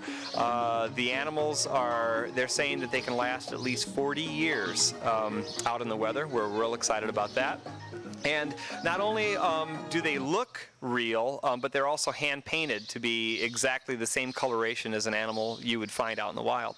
Great. You have a special love for this, I can tell, and I think it's neat that I think it's important that our viewers know that you really want to bring new attractions here to the zoo along with the animals, but you want the visitors here to see new things each year when they come. That's what they expect. We know we're a small zoo, although we're the third largest zoo in Illinois. We need to have more improvements. I want people to come to the zoo and every year see something new. Last year was the Endangered Species Carousel. It came online the first week in July. This year we opened up a new aquarium section in the zoo, and there's always new things. Now we're hoping to do some major improvements to the zoo years down the road. Well, what we need to do first of all is pay this carousel off. It wasn't a very expensive purchase for the Niagara Zoological Society, but it is a long-term investment. It's a 40 to a 50-year entertainment or amusement ride, and the proceeds then will go directly to the zoo. And that's very important because the more revenue that we're able to bring in, the more improvements that we can do for the zoo and for our guests. You know, I grew up in this area, and I remember coming to the zoo and going into the monkey house and to the reptile house. And it's important that we have the memories of the buildings, but it's also important that we have more reasons for you to come back. What I'd like to see is some new exhibits, some things that are more natural, more naturalistic exhibits. I want to see some of our primates to be in a jungle, and let's build the jungle in Coal Valley, Illinois, at Niabi Zoo. Those are things that we're looking to do. It's always fun to see the improvements at the zoo, and again, another reason for you to keep coming back. Exactly. I have two small boys, and I can attest to the fact that they love the animals, but the rides and the train and those kinds of things are neat features as well. You mentioned before that this is it is designed to bring in revenue as well. You know, it's a beautiful feature to the zoo. Tell our viewers, you know, how they can ride the carousel.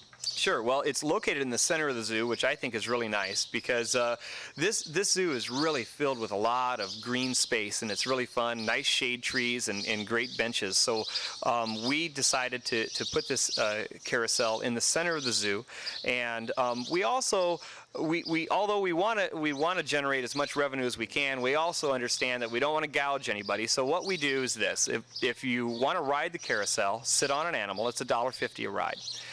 But if you want to bring your child and you want to stand next to your child, the adults ride for free. If you're going to get on the animal, though, we do ask you to pay. But it's a safety thing. We want to make sure that mom and child, or dad and child, are having fun together, and the children are safe.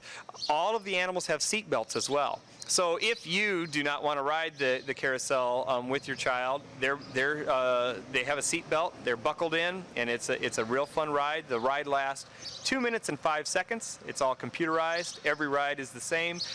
Easy to operate, fun to ride, and people just keep coming back. Matter of fact, just last week we had a person ride it 7 times in a row. I've never seen that before. So that's a record, 7 times. Well, as a mom, I appreciate the fact that I can ride with my smaller children and you know, not have to pay for that. So I do appreciate that. Switching gears just a little, kids are heading back to school, and you know, I would assume that things are going to lighten up here a bit at the zoo, but the zoo is not closing, is it? No, we actually we stay open until mid-December, so we're still here, and you can still come to the zoo. Now, we do change our hours after Labor Day, and the reason why is school is in, and so the mornings are a little slow for us. So after Labor Day, the day after, so that would be the Tuesday, we open from noon to 5. And we'll stay open Monday through Friday from then on, noon to 5. Weekends will still remain 9:30 to 5. We'll be ending our evening hours here pretty soon. This is the last weekend in August. Will be our last week that we're open till 8 p.m. It was fun that we're open in the evening. I encourage people next year to come in the evening. It's really fun to see the animals. They're a little bit more active when it's cooler. We are open. We want people to keep coming out. It's still free on Tuesdays. Great, and I would think that after school, when the weather starts cooling down a little bit, it would be nice to come after school for an hour or two, and just, like you said, the animals are a little more active when the weather's cooled down, and I would think that'd be a great time to come. That's right. One thing that I encourage people to do is visit our website. We always have special events. We have our Halloween event called Boo at the Zoo. It'll happen in October. We also have some events in September.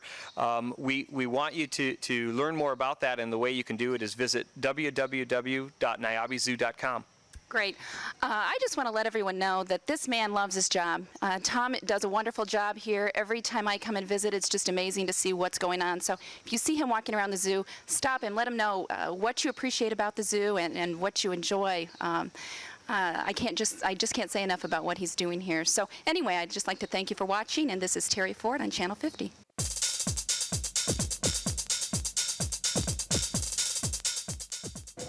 Hello, this is Brett Decker with On50, and I'm here with Deb Clemmer, the Superintendent of Recreation at the Geneseo Community Center. And Deb, I've noticed that the Community Center is having an anniversary. Can you explain to us what that is? Yes, we are. We're having our 50th anniversary, and that's for when the Park District was established 50 years ago. We started out with the outdoor swimming pool, and since then, we have the Community Center, the indoor pool, the senior citizens facility, the growth, and the athletic field park, the Anderson Memorial Park, and we just acquired 37 acres located just north of town, plus we also operate the Central Theater. Well, that's exciting. Now, there's also a 20-year anniversary. What is actually 20 years old? 20 years old, the community center was built, and we have been, we will be celebrating in January for that 20-year anniversary. I can't believe it's actually been 20 years since they built the community center. It seems like yesterday. Now, you also did some remodeling this summer. Can you tell us what was remodeled?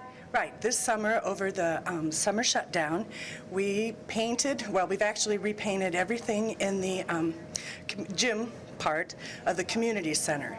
We did the gym, the racquetball courts, the locker rooms, the restrooms, the Dedrick room, the seniors room, and the kitchen area. Okay, well that's great. People should come in and see that. Now, how about classes? I know there's something for the preschoolers. There's something for the youth. There's a lot of different things that the young ones can do. What do we have at the community center for them this fall and kind of on an ongoing basis? Well, we have lots of classes, and people can come and register at any time. And the first area, we kind of divided up, and I have a preschool area. We have 3 preschool classes. It's that are available. We have Teddy Bear Time, we have Star Brights, and we have Kinder Brights. And then we have a lot of different activity classes for the preschoolers. And most of those activity classes are run in the gym, from tumbling to little sportsters. And those programs are run usually in the mornings out here at the community center. And the classes do start, we actually start our preschool programs on September 9th, and they will continue on throughout the year. Okay. All right, how about for the youth, someone a little older than preschool? The youth classes, we have lots of different activities, like I said, and we've got flag football coming up. We have a new program, which is the NFL Gatorade Punt, Pass, and Kick.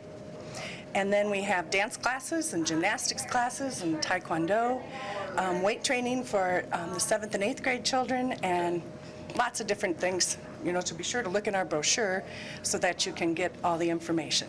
Are there any adult dance classes? I know Mr. Kennett has been very interested in maybe ballroom dancing.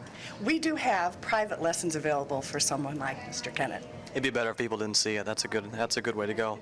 Okay, I know there's also a cardio room and a weight room. You know, those get a lot of usage here. Are there any other fitness classes specifically for adults also?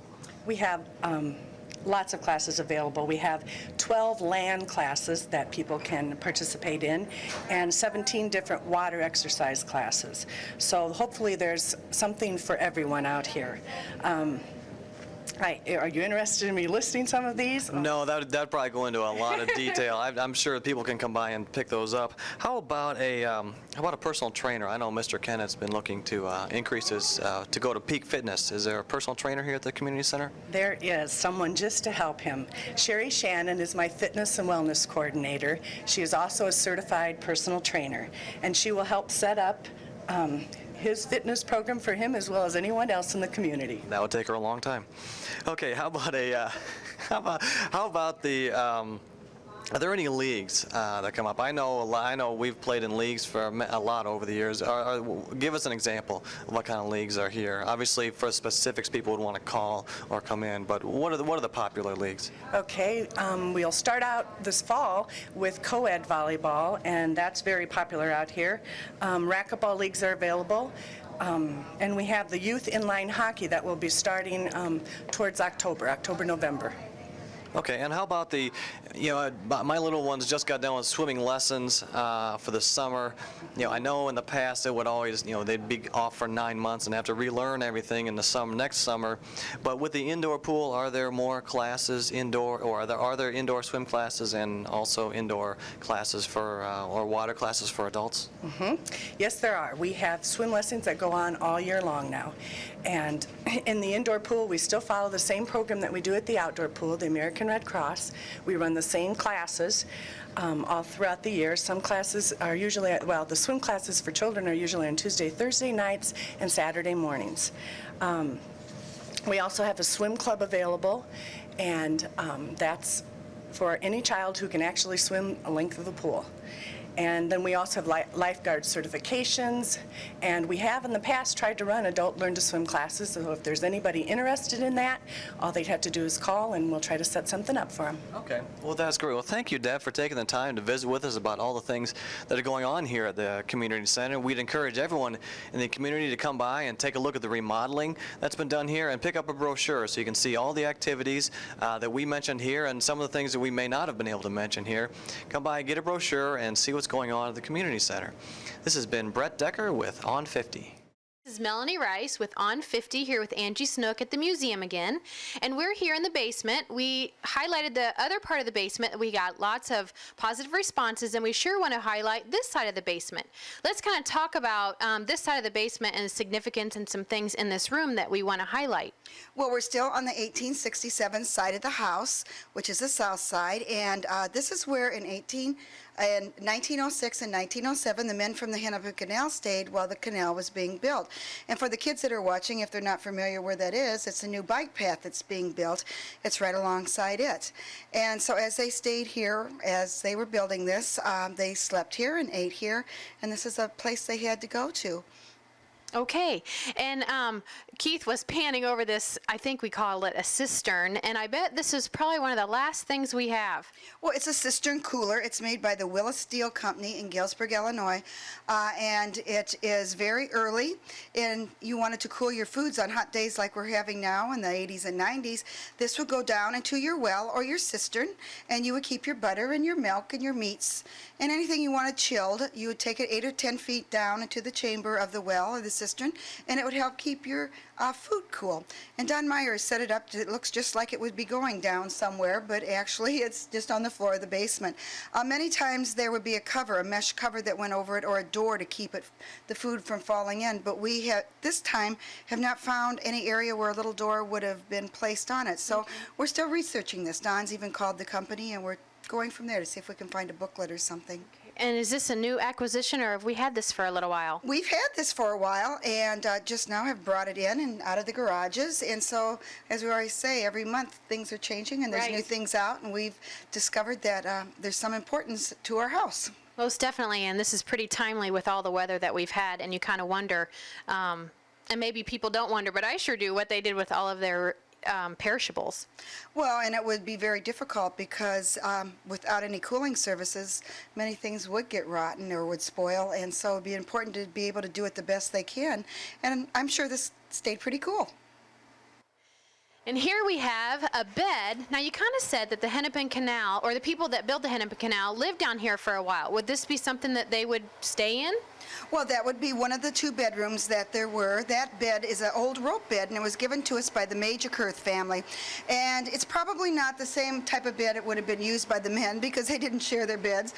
They had iron beds that were stackable, and as many as 10 to 12 men were possibly slept down here at one time. So therefore, there would be bed racks, and they would probably be the metal ones.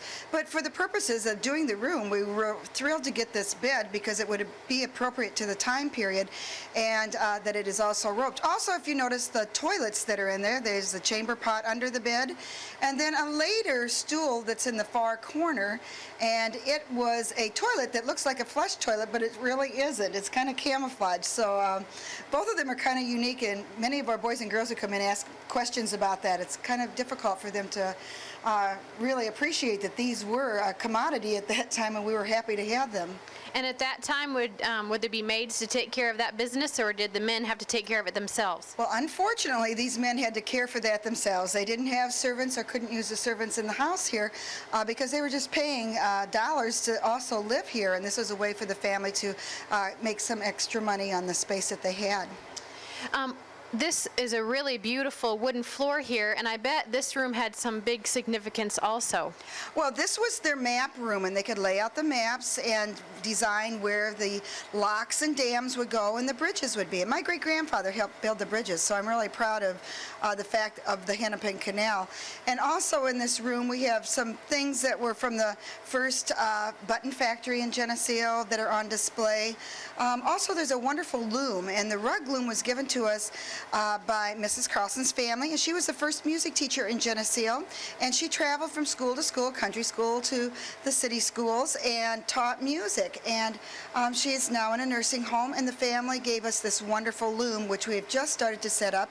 And her grandfather built it in the basement of her home, so when they asked us if we wanted it, it had to be disassembled from the basement of her home and then brought to the museum, and now we're assembling it just as it was assembled by her family members. And by next spring, hopefully it will be set up, and I will be learning to do rug looms and weaving rugs. That's great. And you just didn't go to the store and buy? I mean, that was not something you bought in the general store. You made your own rugs. Well, and it was difficult because you use all the old fabric that was worn out from your children's clothes, dad's suit, or the blankets you had on the bed, and you cut them into strips, and from there they were wound into a ball, and then you would use them to weave into a rug. So everything was used over and over again as long as it had a use and it could be used.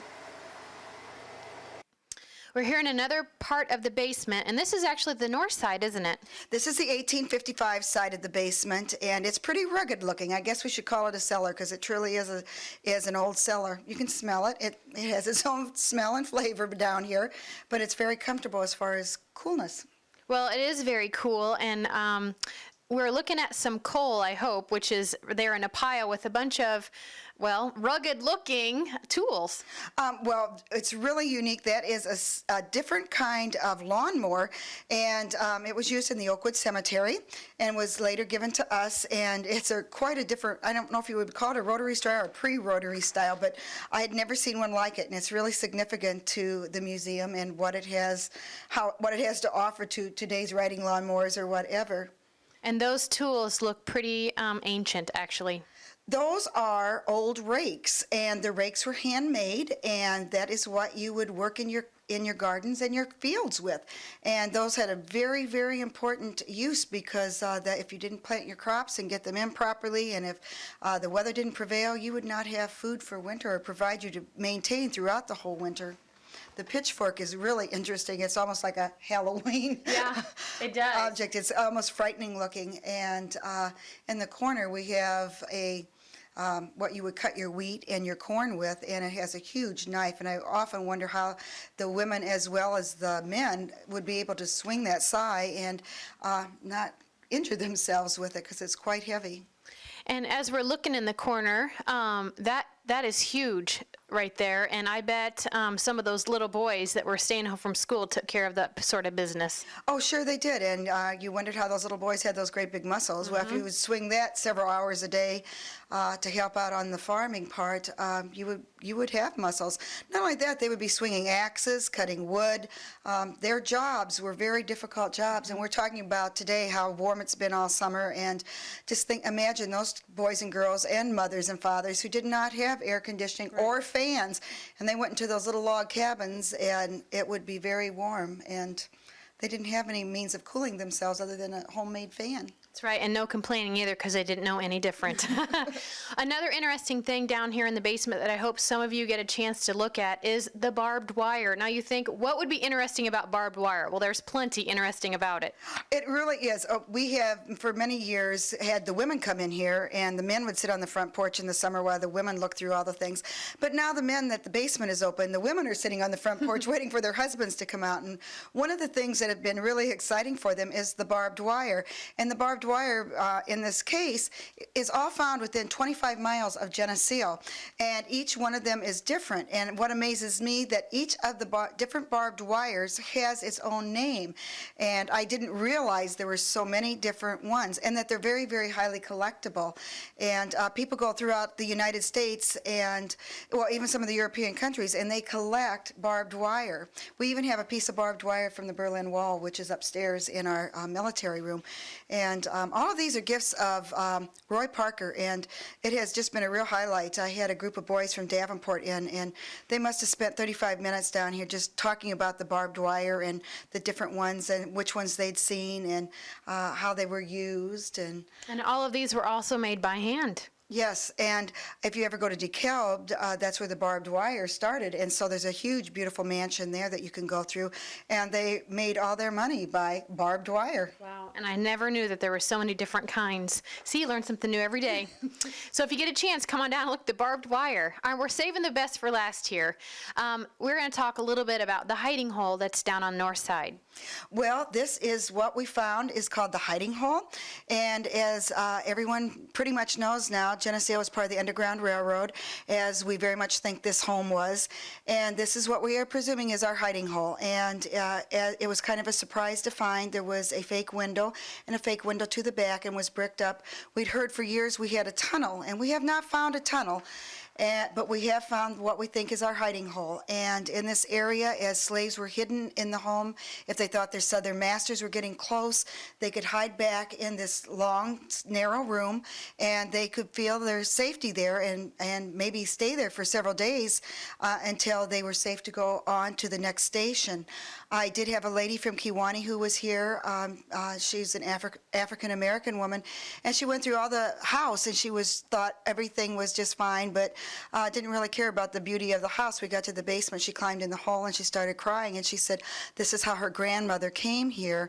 She had hidden in a hiding hole and had lived in there nearly 2 weeks, eating just breadcrumbs and water till it was safe for her to come out, and that is how her family came to freedom. And she asked me if I knew about the cutaway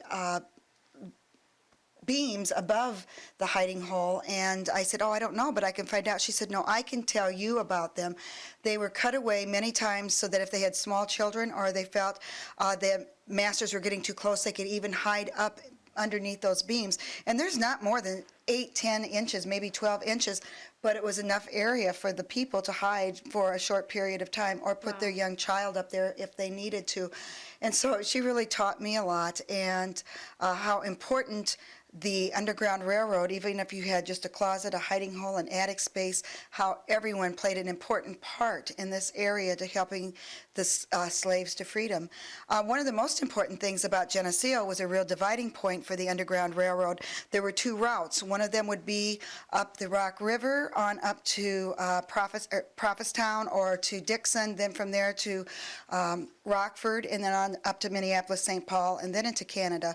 Or the other route was from Geneseo to Linden, Linden to Princeton, Princeton to Chicago, and then you would get on a freighter in the Great Lakes and go on up to Canada.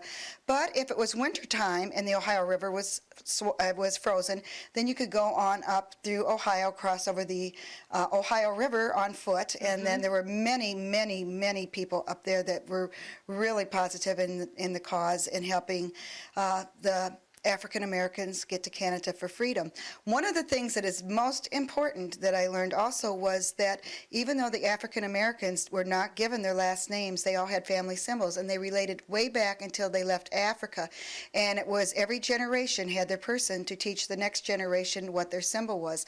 So as they would get from station to station, they would leave their family symbol up in the rafters of their hiding hole or their attic or their free space, and that would let the next generation or the next family member following would let them know that they had made it to that station to freedom, which I thought was quite unique. And the Effie, who I'm talking about from Kewanee, also is the one who acknowledged that. And she said it was really important when they got to Geneseo or Linden to give that symbol with their direction for their family members to know which route they took up to Canada, because it was just a destitute area and desolate area, and therefore if they were in Canada, they would never have found each other without having these symbols and the directions given. And they probably all left at different times, I'm sure, so sure. it wouldn't be noticed. And many times the mother and the child and an older sibling would leave after dad, and maybe another boy or an uncle would make it so far to safety, and then they would leave and follow in their footsteps. And so many of the old, what we call Negro spirituals, which is not an unkind word because that's what they were called in the 1850s, all those songs relate to the Underground Railroad and directions to take, follow the drinking gourd. There's so much symbolism that we could talk about for days, and the fact that we in Geneseo are part of it is just a real accomplishment and something to be very proud of. And I will say this again, if somebody watching this has not been in here, again, shame on you, because I would imagine that you will learn a lot just by coming in and talking to Angie or just going through the house. Are you allowing people to kind of peek their head in the hiding hole? Oh, we sure are. In fact, I had a number of middle school and young high school boys in this week who had been here before, and they wanted to come back. It made me feel really good because we always hear so many things negative about this age group. They just wanted to hear more and more about the Underground Railroad, and they sat in the hiding hole, and we talked about some of the things that I have talked about today, and they had a true interest in it, and I'm happy to take them through and to help them realize that our ancestry here is very, very important. It is, and we wouldn't be here without it. We are here in the basement, and did you want to highlight anything else that's going on in the next few months here at the museum? Well, we are going to be closed next week, the 6th, 7th, 8th, and 9th. I am going on a vacation Tuesday. I'm taking 4 days off, and we're going on a little vacation, but we are open on the weekends, Saturday and Sunday from 2 to 4, and then I will be back the following week, and everything will be as in order. And also watch the papers, because September we're having a big social at the museum, as we talked about before, for our 30th anniversary, and there's going to be games on the lawn and speakers and reenactments, so it's going to be a real fun day. Okay, good. Well, thanks a lot for all of your time. This has been Melanie Rice here with Angie Snook for On50.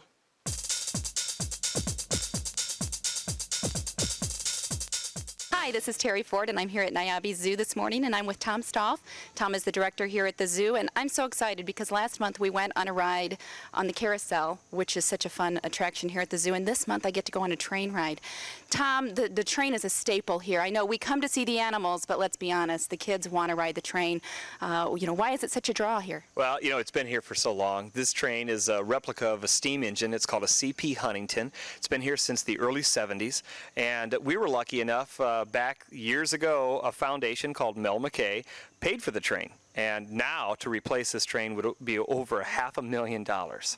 So the reason why we built it, well, it's entertainment. And when you come to the zoo, we want you to learn about the animals, have fun, but also we want you to ride the train. We want you to enjoy the zoo, not only on the walkway, but also on the train and see all the animals that we have. It's real exciting to see the animals walking as well as behind the scenes kind of when you're riding the train. The other thing that really helps the zoo is it's $1.50 a train ride. So just like the carousel, all proceeds go right back to Niabi Zoo to improve it. Tom, you mentioned all the things that you see while you're on the train. Can you let our viewers know what attractions will they get to see from the train? Almost the entire zoo, and that's real exciting because if you really don't want to walk around, maybe it's too hot or maybe it's a little cold because we're open so long, you can jump on the train and see pretty much everything except for the indoor viewing of the zoo. So when you travel, the first thing you're going to see is our star attractions, the elephants, and then from there some dinosaurs, and then as you go through you see all the hoofed animals, deer and zebras, and then you can see the lions as you go. Behind the reptile areas are wolves and bobcats and camels. So there's so many animals to see. It's really, really worth the drive. This train track is over a mile long, so it's a heck of a drive, and it's about a 6-minute ride. 6 minutes. Now, you mentioned dinosaurs. We don't see real dinosaurs, do we, Tom? No. You're going to see some replicas, and they're really, really exciting. We have Tyrannosaurus rex and some Triceratops and some Velociraptors. And there's so many different things that you can see as you're traveling down to our duck pond area. And it's really neat. It's a place where the kids can learn about animals that were here millions of years ago. Great. Now, I mentioned it's one of the attractions my kids want to take part in when we come. How many people, kids and parents, ride this train, say on an average, we'll say Tuesday, an average free day? Well, we have the max is about 4,500 riders in the day. We load and unload, and it holds about 60 people each time we go. And having 4,500 people in a day ride the train is a very busy day. Although our busiest day that we've had this season was 24,000 visitors in one day, and on that day we did about 4,500 people. It takes time to have the train ride. We don't want to rush the train ride, and it also takes a little time to load it as well. So you know, that's a lot of riders, and that's a lot of support for the zoo. So it's very popular. I remember when I was growing up riding that train, sometimes I came just for the train ride, and that's happening still today. Matter of fact, we've just had a train rider that rode 6 times in a row just about last week. And it's because they love trains, and it's not just children, it's all ages that just really are train buffs, and what better place to come and ride a train than the zoo. It is a tradition, and I notice several zoos, it's kind of a tradition to see a zoo with a train. Isn't that correct? Yeah, you know, the Chance Company that's out of Wichita, Kansas, they're the ones that built the C.P. Huntington trains, the only one that has this type of train, as well as they build endangered species carousels. They're very popular in zoos, and I think the main reason is it's entertaining, it's fun, and it also raises money for the zoos. And it's very important that we educate people, but we also generate enough revenue. Everyone wants to see new improvements at the zoo, and this zoo, and as well as other zoos, and the only way they can do that is continually improving the zoo by raising revenue and also enjoyment. That's very important. Can you just give our viewers an example of some of the features that are here at the zoo only because of the revenue generated, you know, say by the train ride or by the carousel ride?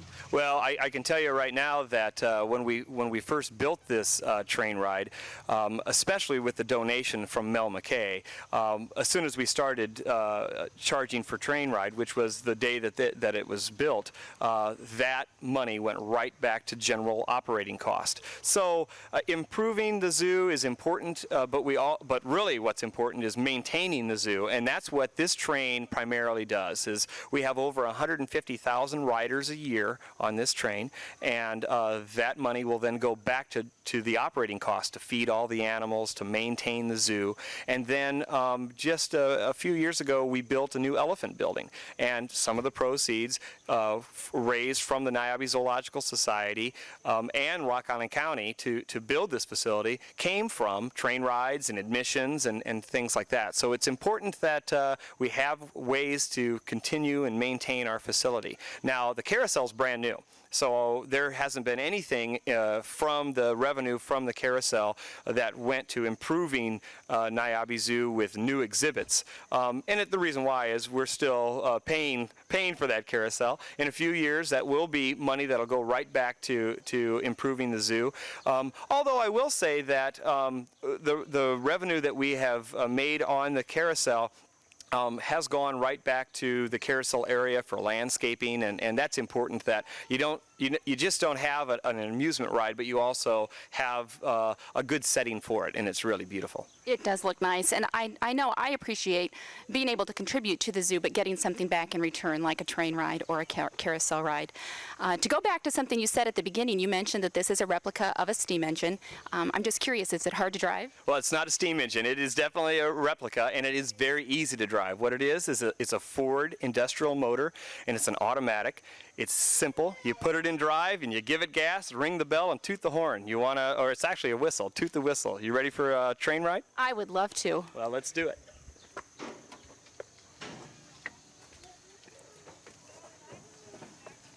Now, one thing you have to say once it's started, all aboard, right? All aboard, I can do that.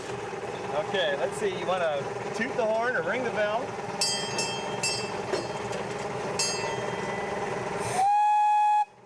I think you're ready to go. I'm ready.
Was that a great ride? It was great. Okay, good. Well, you did wonderful. I'm wondering if you're looking for a new engineer. Oh, hey, you're an honorary engineer. How about that? Okay, want- now we need to get you a hat and some bibs, and you'll be ready for the next guest. I want the hat. I'm ready.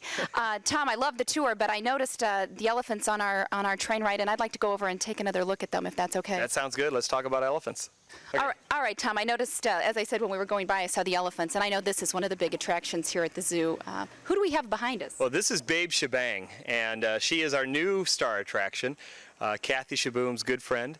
I agree. Elephants are definitely a star attraction in this zoo, and I think it's because they're so big. They're popular in every zoo, but especially Kathy Shaboom. I think the reason why she also is so attractive to people is she's been here for so long.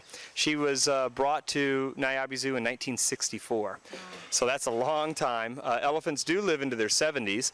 Kathy is 41 or 42 years of age, and Babe is a young 27-year-old elephant. You know, there's really a great story behind these elephants, though. You know, Kathy Shaboom, like I said, she's been here since '64. She's just grown up in the Coal Valley area in Rock Island County, and you know, she was always alone with. Now, she was never alone because our staff was always with her, but never with another elephant. And you know, elephants are social, and she would always socialize with us, but unfortunately we can't be with them every single minute of the day. So it was important that we go to the zoo community and beyond and look for a friend for Kathy Shaboom, and that's not easy, you know, especially with an elephant that was alone for 35 years. You have to make sure that you find just the right elephant, and obviously we found the right elephant in Babe.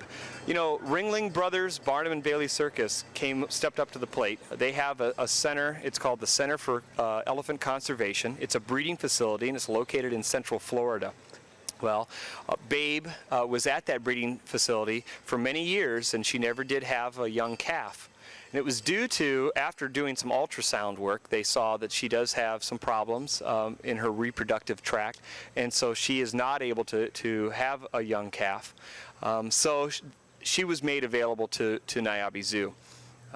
We were very, very happy that we found an elephant, and then just ecstatic when we found out that Ringling Brothers, Barnum and Bailey Circus, not only gave us Babe, but they also brought the trainers with her and the trucks and unloaded her, helped us with training and introduction. We were thinking that the introduction would be long, but it only took 2 days. I was going to say, they look like they are long friends here. You mentioned Kathy's been here since 1964. You know, I just know I kind of used to, she's been here for a while, and she had her own space, and everything was kind of hers, and it was her territory. How did she adjust to Babe coming in? You know, we were thinking that it was going to be this traumatic, or possibly a traumatic introduction where there was a lot of vocalization and maybe even some aggression. The day that we introduced Kathy to Babe, it was so uneventful, it was so boring, which was the best thing that we were so happy that it was so boring. We opened the doors, she saw an elephant for the first time in 35 years and just continued to eat her pineapple, which was her favorite food at the time. And then we realized, well, it was so uneventful that we probably should move forward. They wanted to be next to each other and touch each other, so we allowed that, and then it was the next day where we had them in with each other for a while, and it was like Kathy Shaboom was with elephants all her life. Our advantage was that Babe is on the circus unit, so she was near 60 elephants at given times.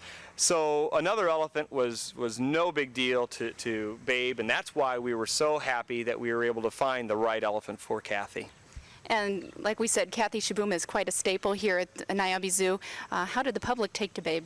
Oh, they love her. You know, the thing that what I have to always explain, though, when you see Babe, she does have something unusual. She has 2 stars on her back end, and I think a lot of people think, well, that must be because she's a circus elephant. But here's the history on Babe. Babe was born in 1975, and she was born in a logging camp in Burma. In that logging camp, they number, tattoo, and symbolize all their animals because their animals are working animals. They're the ones that do all the logging in that area. So when the government owns their animal. It's like owning a John Deere tractor. You want to make sure it's yours and no one will take it. So what they do is they put symbols, numbers on their animals, and that is a cold brand. So that means that they put a caustic paste on her when she was younger, and that is a star symbolizing the Star of Burma. I learn something new every time I come here. I would have guessed that was because of the circus as well. Tom, again, I want to thank you for our behind-the-scenes tour of the zoo. And again, just come out to the zoo. And I'm sure if you see Tom, he'd be glad to tell you some of the behind-the-scenes stories about these animals. Thank you for watching. This is Terry Ford with Channel 50.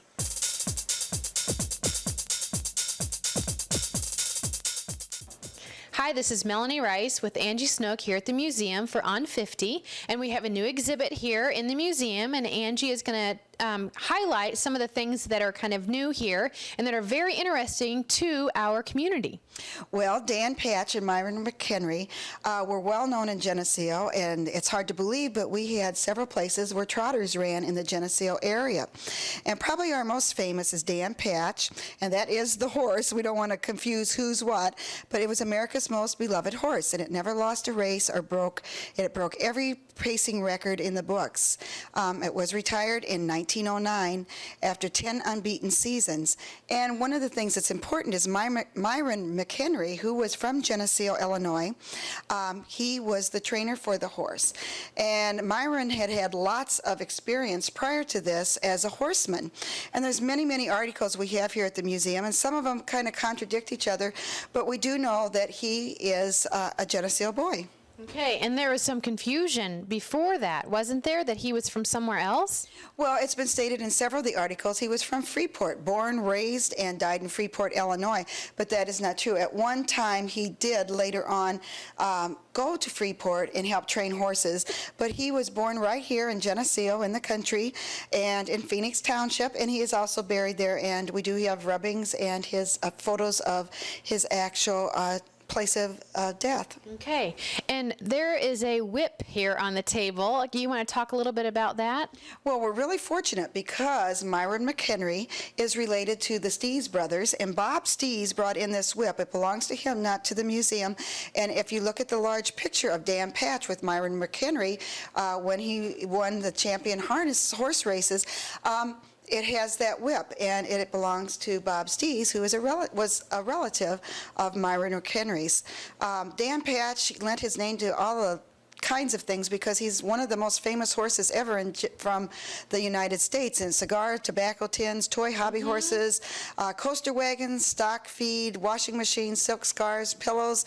There's even a piece of sheet music of the Dan Patch March, and it's a wonderful piece. At the museum we do have the tin, we have the Dan Patch March, and we have a few other things that will be on display, but it's a fantastic exhibit for people to come and see, and it's something real different. We have the school he attended. Even when he was a young boy, he had a special attachment to his teacher. And when he died, she was still by his bedside. So there's lots of wonderful stories to learn about Myron McHenry as well. Okay, and we are looking at some rosettes, and more people than not might not know exactly what a rosette is, and it does have to do with horses. Well, it's a decorative piece that goes on the bridle, and during the parades or special horse shows, the rosettes played a very important part in the decoration of the horse. And they're in many special designs. These that we have date back to the Civil War era, and they go for about a 70-year period. And they were given to us by Dr. G.H. Hill, and he was a veterinarian that was from the Atkinson area. He first graduated from the Chicago Veterinary School in 1911, then he started in the Atkinson area and remained there until about 1918 when Dr. Durack was killed on the railroad tracks at the crossing of Ford Crossing. So at that time he came to Geneseo and started his veterinary practice here, which he stayed until and remained until he died. And where were these rosettes on the horse bridles? It was right by their ears, and many times as you see a parade today, you'll see there's feathers and different type of plastic paraphernalia on there that decorate the horse's bridle. But at that time, they used these very, very ornate rosettes, and they're glass, they're carved, many of them are brass. They have initials for the families or the stables they're from. Many of them even have some semi-precious gems in them. They were very, very important part of the headgear of the horse. And horses played a pretty important part in many people's lives before cars. We sort of forget about that because we're so used to that. Well, we forget that at this time period, it was many of the horse and buggy days. And so your horse and your buggy were the same as if you have a Cadillac or a Chevy today. And so the more decorative your horse and your carriage would be, show prominence in the community, and just as the cars do today. And how decorative they are, absolutely beautiful. These are not produced anymore. Maybe at some large horse shows or maybe in England, but in our area today, there's very few of the rosettes that can compare to the ones that we have. It's a wonderful collection. Dr. Hill himself put them all on the board. He collected them for over 70 years.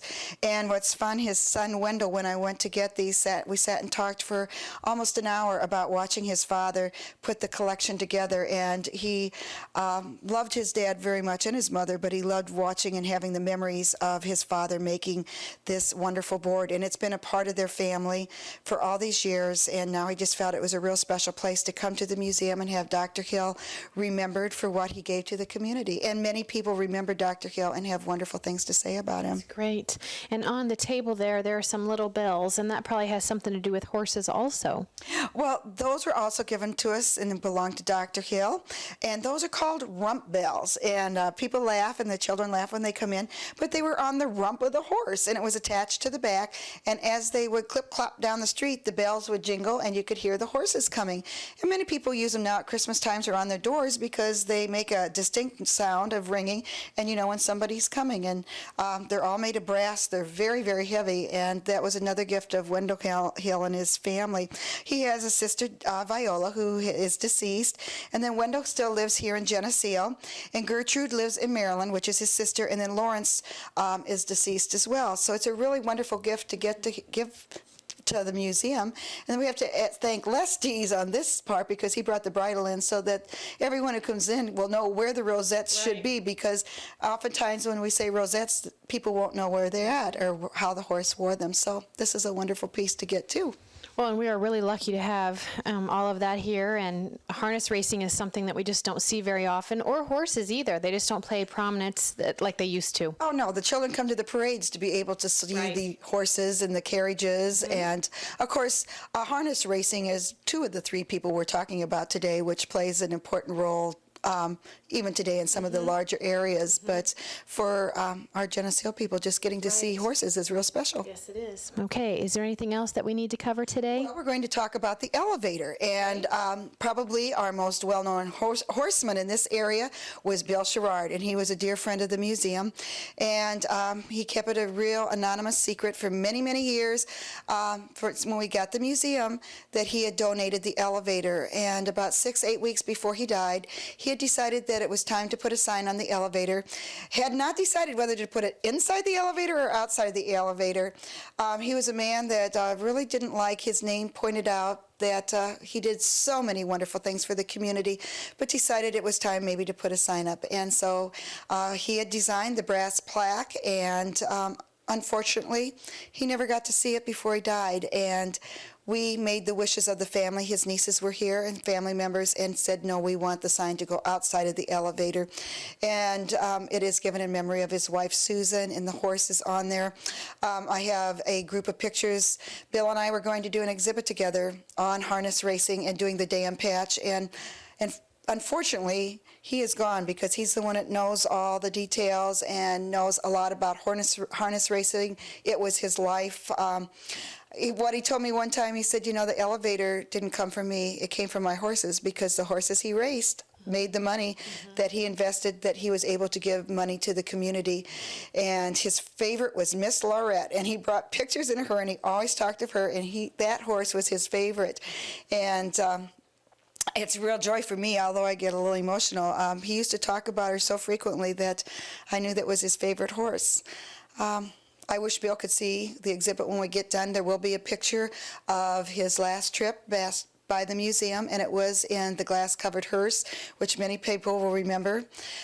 Went by here just not long ago, and also a picture of Bill and his wife Susan. So it's going to be a real tribute to Bill, and he certainly deserves it. No kidding. And what a nice memorial that we have done here. And I'm sure that his family is very proud of what you've done here, Angie. Well, I hope so, and there's more to come, so they'll have to stop by and see it too. I do want to invite everybody to the museum's 30th birthday party. It's going to be October 5th from 1 to 4 in the afternoon. It is a Saturday afternoon, and we're going to have live music. We're going to have people in costume dress appropriate to the times of the museum. They can go on the guided tours, or they can tour through the museum themselves.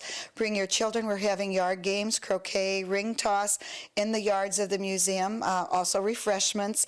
It's a real exciting day for the museum because the Historical Association will celebrate their 30th birthday party, and I think many times people have forgotten that we have been in existence for 30 years at 3 different places in the community, and this is our new home. And so that's why I'm busy putting all together new exhibits, and if you haven't been in to see the hiding hole, I have to thank On50 because we have been real busy with the hiding hole that we showed the last month, and people from all over the area, Princeton people even see it, so we're happy that we've had such a good turnout. So I hope we have a good turnout Saturday, October 5th from 1 to 4. Any questions, call me here at the museum. Okay. All right. Well, thanks a lot, Angie, for all of your hard work, and happy birthday. I wish I could.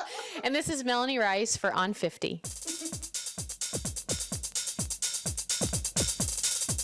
Hi, I'm Jody Edwards, and I'm with On50, and I'm here with Eric Henderson of the Geneseo Community Chest. Hi, Eric. Hi, Jody. Can you tell us what the Geneseo Community Chest is all about? Yeah, basically the Geneseo Community Chest is very similar to the United Way in a lot of respects, in that we take in funds from many different sources, and then we funnel them out to local charitable organizations. And how many organizations right now do you do that with? It varies every year. Every organization has to send in an application, and then they are interviewed by a group of our board members to determine, how they're doing financially and what their plans are for the upcoming year, and things like that. Currently, we serve 28 organizations, but like I said, it changes every year by 1 or 2. And how do those organizations receive their money, Eric? They receive it directly from us. Like I said, they have to go through an application process and an interview process, and then from there we meet together as a big board of 15 members and try to decide how much each group is worthy of for that year. Now, how does the Geneseo Community Chest receive their money? Well, we receive money in about 4 ways. One is through our mail campaign, which is going on right now. It started about September 1st. Basically, everyone in the area should have gotten a letter, and they're able to return a check to us directly, either mail it to us or just drop it in the yellow utilities drop box by the post office, and it'll get to us. Another way is through people who work in the Quad Cities. They're able, just on their United Way pledge card form, to mark Geneseo Community Chest, and that funds come directly to us also. Geneseo area employers, many of them have a payroll deduction program where it's able to be returned directly to the community chest. And then there's those are the main ways, Jody.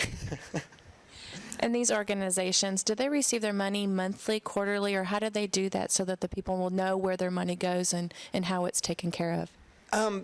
Basically, we do it on an annual basis, and then we funnel money to the organizations twice a year. They only need to apply once a year and meet with us once a year, but then we send them 2 different checks for that year, once in December and then once in March.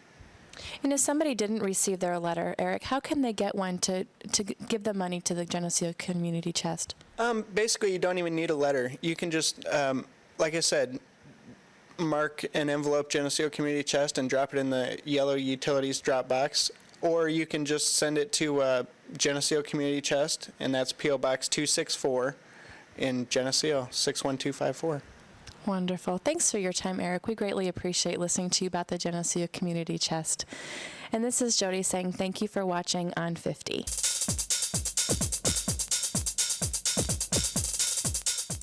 Hi, this is Terry Ford with Channel 50, and I'm here at the zoo again with Tom Stolf. Tom, earlier, I think back in the summer, we met with a new addition here at the zoo, baby Savannah, who is not such a baby anymore. But as I was walking around the zoo a little while ago, I noticed we have another new addition. Can you tell me about her? Yeah, this is a Brazilian tapir. She's 4 weeks old, and when the Brazilian tapirs are born, they're born with spots, and a lot of times kids will come up and say, look, a walking watermelon.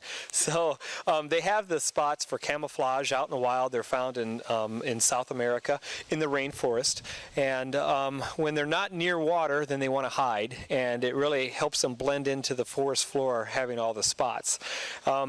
They are a semi-aquatic animal, which means that they spend a lot of time in water or near water, and they need to do that because they're really a massive animal. This is a pachyderm, which means it's a thick-skinned mammal, and they weigh about 600 pounds when they're adults, so they're a real big animal. So they need to jump in that water, and that's how they do most of their moving throughout the jungle, is in the water through rivers or lagoons. And their number one predator is jaguars. So they're near water. They think they hear a predator, then they'll jump in the water and scurry away. They really have an unusual look about them. When I first brought in Brazilian tapirs, someone asked for me to describe them, and I said it's a big pig with a long nose. And really, that's kind of an unusual way to describe them. Actually, they're related to rhinoceros and horse, believe it or not. And they have a snout, and they use that longer nose to collect vegetation. They'll take a tree and just pick the little leaves right off of the tree, or berries, as well as grasses. So they really adapt well for their surroundings out in the wild as well as in captivity.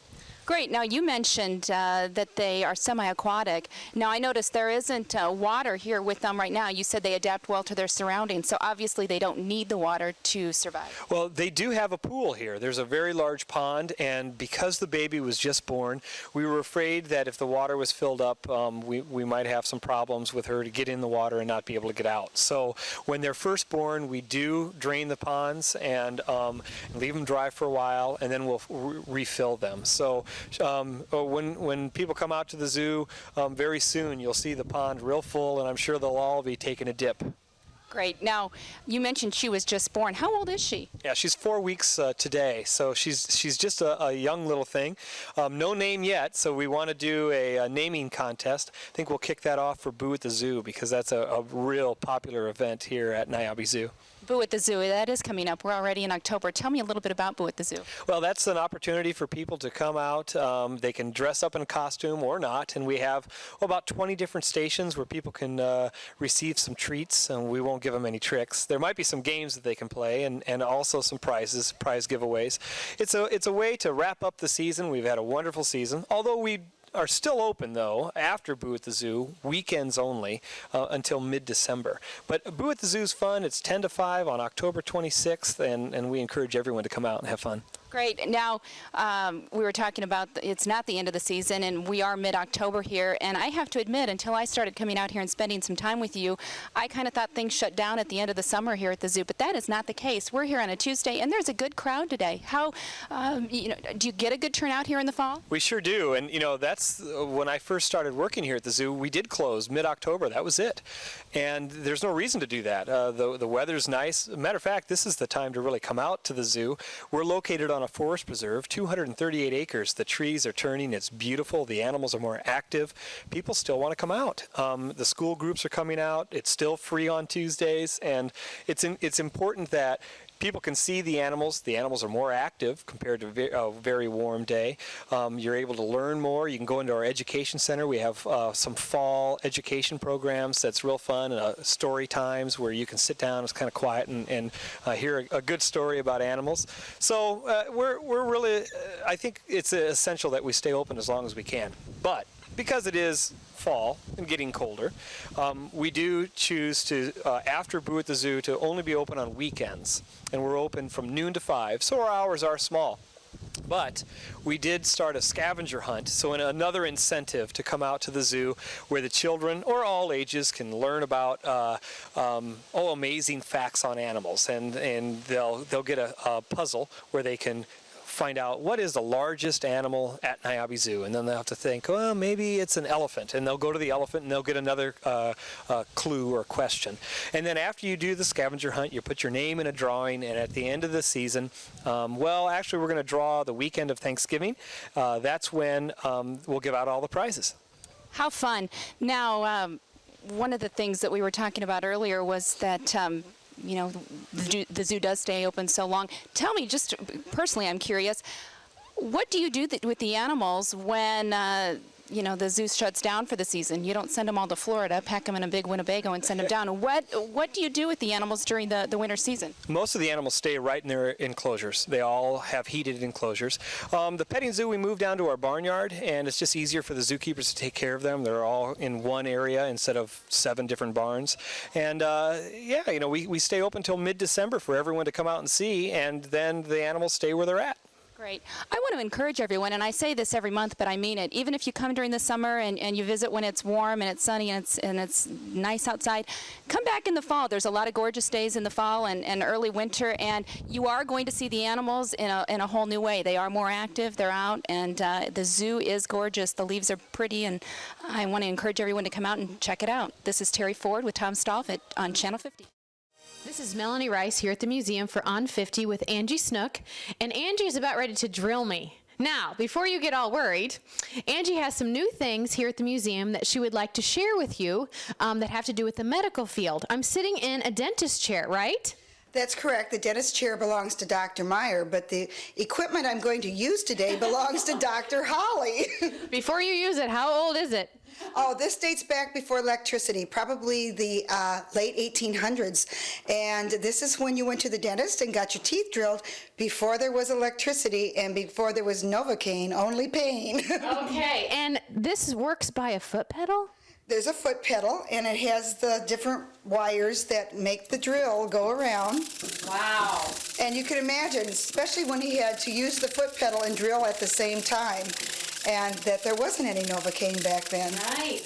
The speed is not too fast. So the appointments might take a little long. Yes, I'm sure there was a lot of pain involved too, and anticipation. No wonder so many people today are fearful of going to the dentist, especially older people that had to use equipment as this. This was given to us by Carol Holly, as well as some of the other equipment that belonged to his father, and he was a dentist in the Hillsdale, Port Byron area, and he's now, his son is now at Liberty Village, and he has given us a number of things that we can use here at the museum in our Dr. Dentist and Veterinary office. Okay, well this is absolutely wonderful. And you've got some other stuff too that I know that you got. Well, we have, this is quite special. How many need their blood pressure taken? This is an early blood pressure kit. And of course it works just like the one today. The cuff is hanging over the top and you would squeeze the ball and watch the little piece of mercury go up and down and tell you what your blood pressure is. Okay. What else do we have? This is a really cool room. You've done a lot of really neat stuff up here. Well, it's kind of fun because as we have children come in here, they're quite apprehensive of what all these things are and how, as children, they don't want to go to the doctor's office. Well, they didn't have to. In early days, Dr. Gilbert and his horse Molly went on horseback to the homes as was needed, and carrots would keep carrots and pieces of sugar and for them to give to the horse. But he came to your house on horseback, so they didn't always have to go to the doctor's office. And probably if it was really serious, they would end up in the office. That's correct. And in 1929, Dr. Gilbert was the longest standing doctor that there was here in Henry County. So that's quite an attribute for him as well. No kidding. Well, house calls are no more, are they? Oh, no. That'd be nice, wouldn't it? Especially when you're sick and you don't want to catch anything else. No kidding. Next to it is a polio brace that children who got polio, they would wear that body brace. And when I was in 5th grade, I lost one of my best friends to polio, and my neighbor girl has still today wears a brace on one leg from polio. And that was before the Salk vaccine. So in the 50s, when the Salk vaccine came in, all the children in our school would line up one after another, and everybody had their shots, and then you had to take a series of 3 oral polio. Now, I've talked before that I grew up in the Osco area, but we went to Andover Lake to swim, and at that time, because of the polio epidemic in our area, Andover Lake was closed to swimming, and still to today, it is closed to swimming. Wow, that's very interesting. And we give shots at school too also. You know, there's a new shot that every kid has to get, and the chickenpox shot, so I'm sure it's just like that. So if you kids are listening, it's not new. No, we had to do it too, and it's really frightening when you're lined up with 50, 60 other people, and half of them are crying and haven't had their shots yet. Exactly. Okay, well, what else do we have in this room? Next to the brace, the body brace, is our first dental chair, and it's quite unique. Can you imagine using that drill sitting in that chair? And looks very uncomfortable. The head brace is very tiny. Actually, the seat is very tiny, and the back has no cushioning at all. So it would be quite an adventure to have a filling done or a tooth pulled and sit in that chair. And sometimes when I go to the dentist, I actually fall asleep, so I don't think that's possible. Oh, that's the way I feel now. It's like nothing. It's a piece of cake, so what these people went through.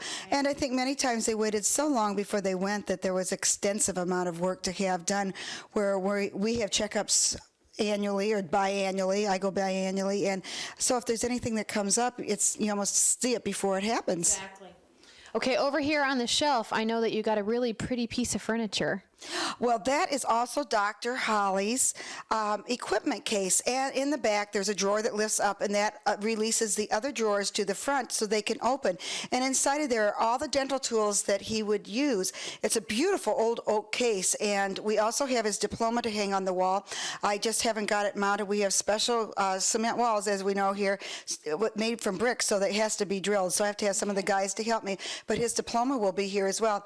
And the Liberty Village is coming next week, so I hope that Mr. Holly, Carol Holly, will come see his father's exhibit, because I think it's great. And I know we've shown this picture before, but I do love it. Picture of Hammond Henry Hospital right there on the floor, 1901. Yes, and I think it's really special now because our new hospital wing has just opened up, and I thought it was very important that we have this for our open house here at the museum, because it shows what our first hospital looked like. And it says City Hospital on the top, which I think is funny, and the Hammond family donated the money for that, as well as our library. It's a beautiful old building, and what many people don't realize, that the old wing of the hospital is encased, or this is inside of it, it's encased around the original hospital. So I think that's kind of exciting to know that inside of our hospital, that one is still there. Well, I didn't know that. That's pretty interesting. You got some good stuff coming up here in the museum, and holiday season is around the corner also. Well, we're getting ready now for Victorian Walk Night, and that will be just a real pleasure. We'll be open from 5 to 9, as we always are. It's on the Saturday night now in December. I think it's the 14th. If I'm wrong, it's the 13th, but I think it's December 14th. And it's a real important time for the museum. And with all the changes that we've made here and all the preservation projects, it's just wonderful. I hope everybody will come in and take advantage of it. I'd also like to take the opportunity right now to thank our third graders from Milliken School. I was so impressed with them. Each class came, and they were so well behaved and wonderful boys and girls and so interested. And today I received many letters, and many of them had so many great things to say about the museum. It was the best museum they've ever been to, and how they want to come back again. They loved the hiding hole in the basement and the chandeliers. They wanted to know how Mr. Meyer and I got so smart and know so much. So that's really a nice thing. And amongst them, and not that we expect children ever to have to collect money or pay to come to the museum. We don't ever expect that. But the 3 classes had gotten donations from their families or collected money, and it came to $45. And right now we're in the process for our preservation grant, phase 1, for matching dollars from the Geneseo Foundation. They collected $45, and I hope they know now that they actually collected $90 for us, so that's very special. And I really have a lot of pride in those boys and girls, as well as their teachers, for doing that for us. And they really were interested. It's nice to see youth interested in old stuff. I mean, and unique antiques. Oh, they did, and they loved the basement as well as upstairs and the clothing, and each one of them had their special thing that they liked about the house and how all of them want to come back again. So they're our future. So it's great that they took this much pride in coming here and had such a great time. That's right. And the place is looking absolutely gorgeous. Thank you. You're very welcome. Is there anything else you want to highlight? Just that we are closed weekends now, except for by appointment, but we're open Tuesday through Friday from 9 until 12 and 1 until 3. Okay. And please stop by the museum. If you've not been here lately, there's a lot of new things here at the museum. The floors, the woodwork are looking beautiful. The preservation grant is going to good use. And please stop by and see all the wonderful things that Angie is doing here. Oh, one more thing. I guess this is a good time to say it, that we are, any donations that come to us at this time towards our restoration will be matched by the Geneseo Foundation. And so if you're thinking about giving a donation to the museum, please do it before December 31st. It is a tax write-off for you, but it also doubles our money by getting the grant money, and it goes directly back into the museum, and that's what keeps our doors open, and that's what does the preservation projects that we have planned to keep that place up to date. Okay, and we sure are making sure that it looks as it would have looked many years ago. That's the best part, because instead of looking modern and changing it, it's going back in time and it's looking perfect. Well, thank you. This has been Melanie Rice with Angie Snook here on 50.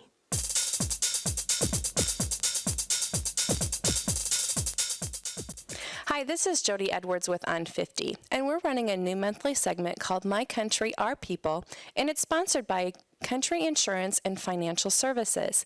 And today here we're with Rich McClyman, and he has McClyman Pharmacy in downtown Geneseo. Rich, can you tell me what your product is and services that you hold from Geneseo? The product that we have is pharmaceutical services, prescription filling. We also have a wide variety of needs, health and beauty needs. We have photo processing, we have greeting cards, and a number of the things, cough and cold, vitamins, just a general variety of merchandise. And who would you say are your primary customers? My primary customers are the people of Geneseo. The young and old. We do have services and product for all age groups. And how long have you been in business? We've had the store for 15 years. Kathy and I bought it in October of 1987. And what did you do before starting your business in Geneseo? Before this, we lived in Monmouth, Illinois, and I worked as a staff pharmacist for a retail pharmacy, Axline Pharmacy in Monmouth. And why did you decide to start your business? We had been looking for a store for a number of years because we wanted to own our own store. And so we just were looking for a town that had a school system, a church system, and the size of town that we were going to feel comfortable in, and we found all of those things in Geneseo. And what would you say was your best part of running or having your own business? I think the best part is being able to make the decisions for the customers that come into the store and for the people that work for me. And what did you say would be your most challenging encounter that you've come across? Our biggest challenge is making the proper decision that I mentioned earlier for the people that are coming in the store, and also having the merchandise on the shelf that people need. And what would you say is your key to success? Our key to success is the people that work for me, number one. They are very knowledgeable in our product, and they are very knowledgeable in our city. And also, I think the service that we provide. What advice would you have for somebody that wants to run their own business or even have their own business? First thing you'd have to do is research the business well and know exactly what product that you are capable of providing, and then looking for an area that you can best provide that service. And can you give us your address to your business? We're at 114 South State Street in downtown Geneseo. Thanks, Rich. We really appreciate your time and coming forward for this segment. And this is Jody with On 50.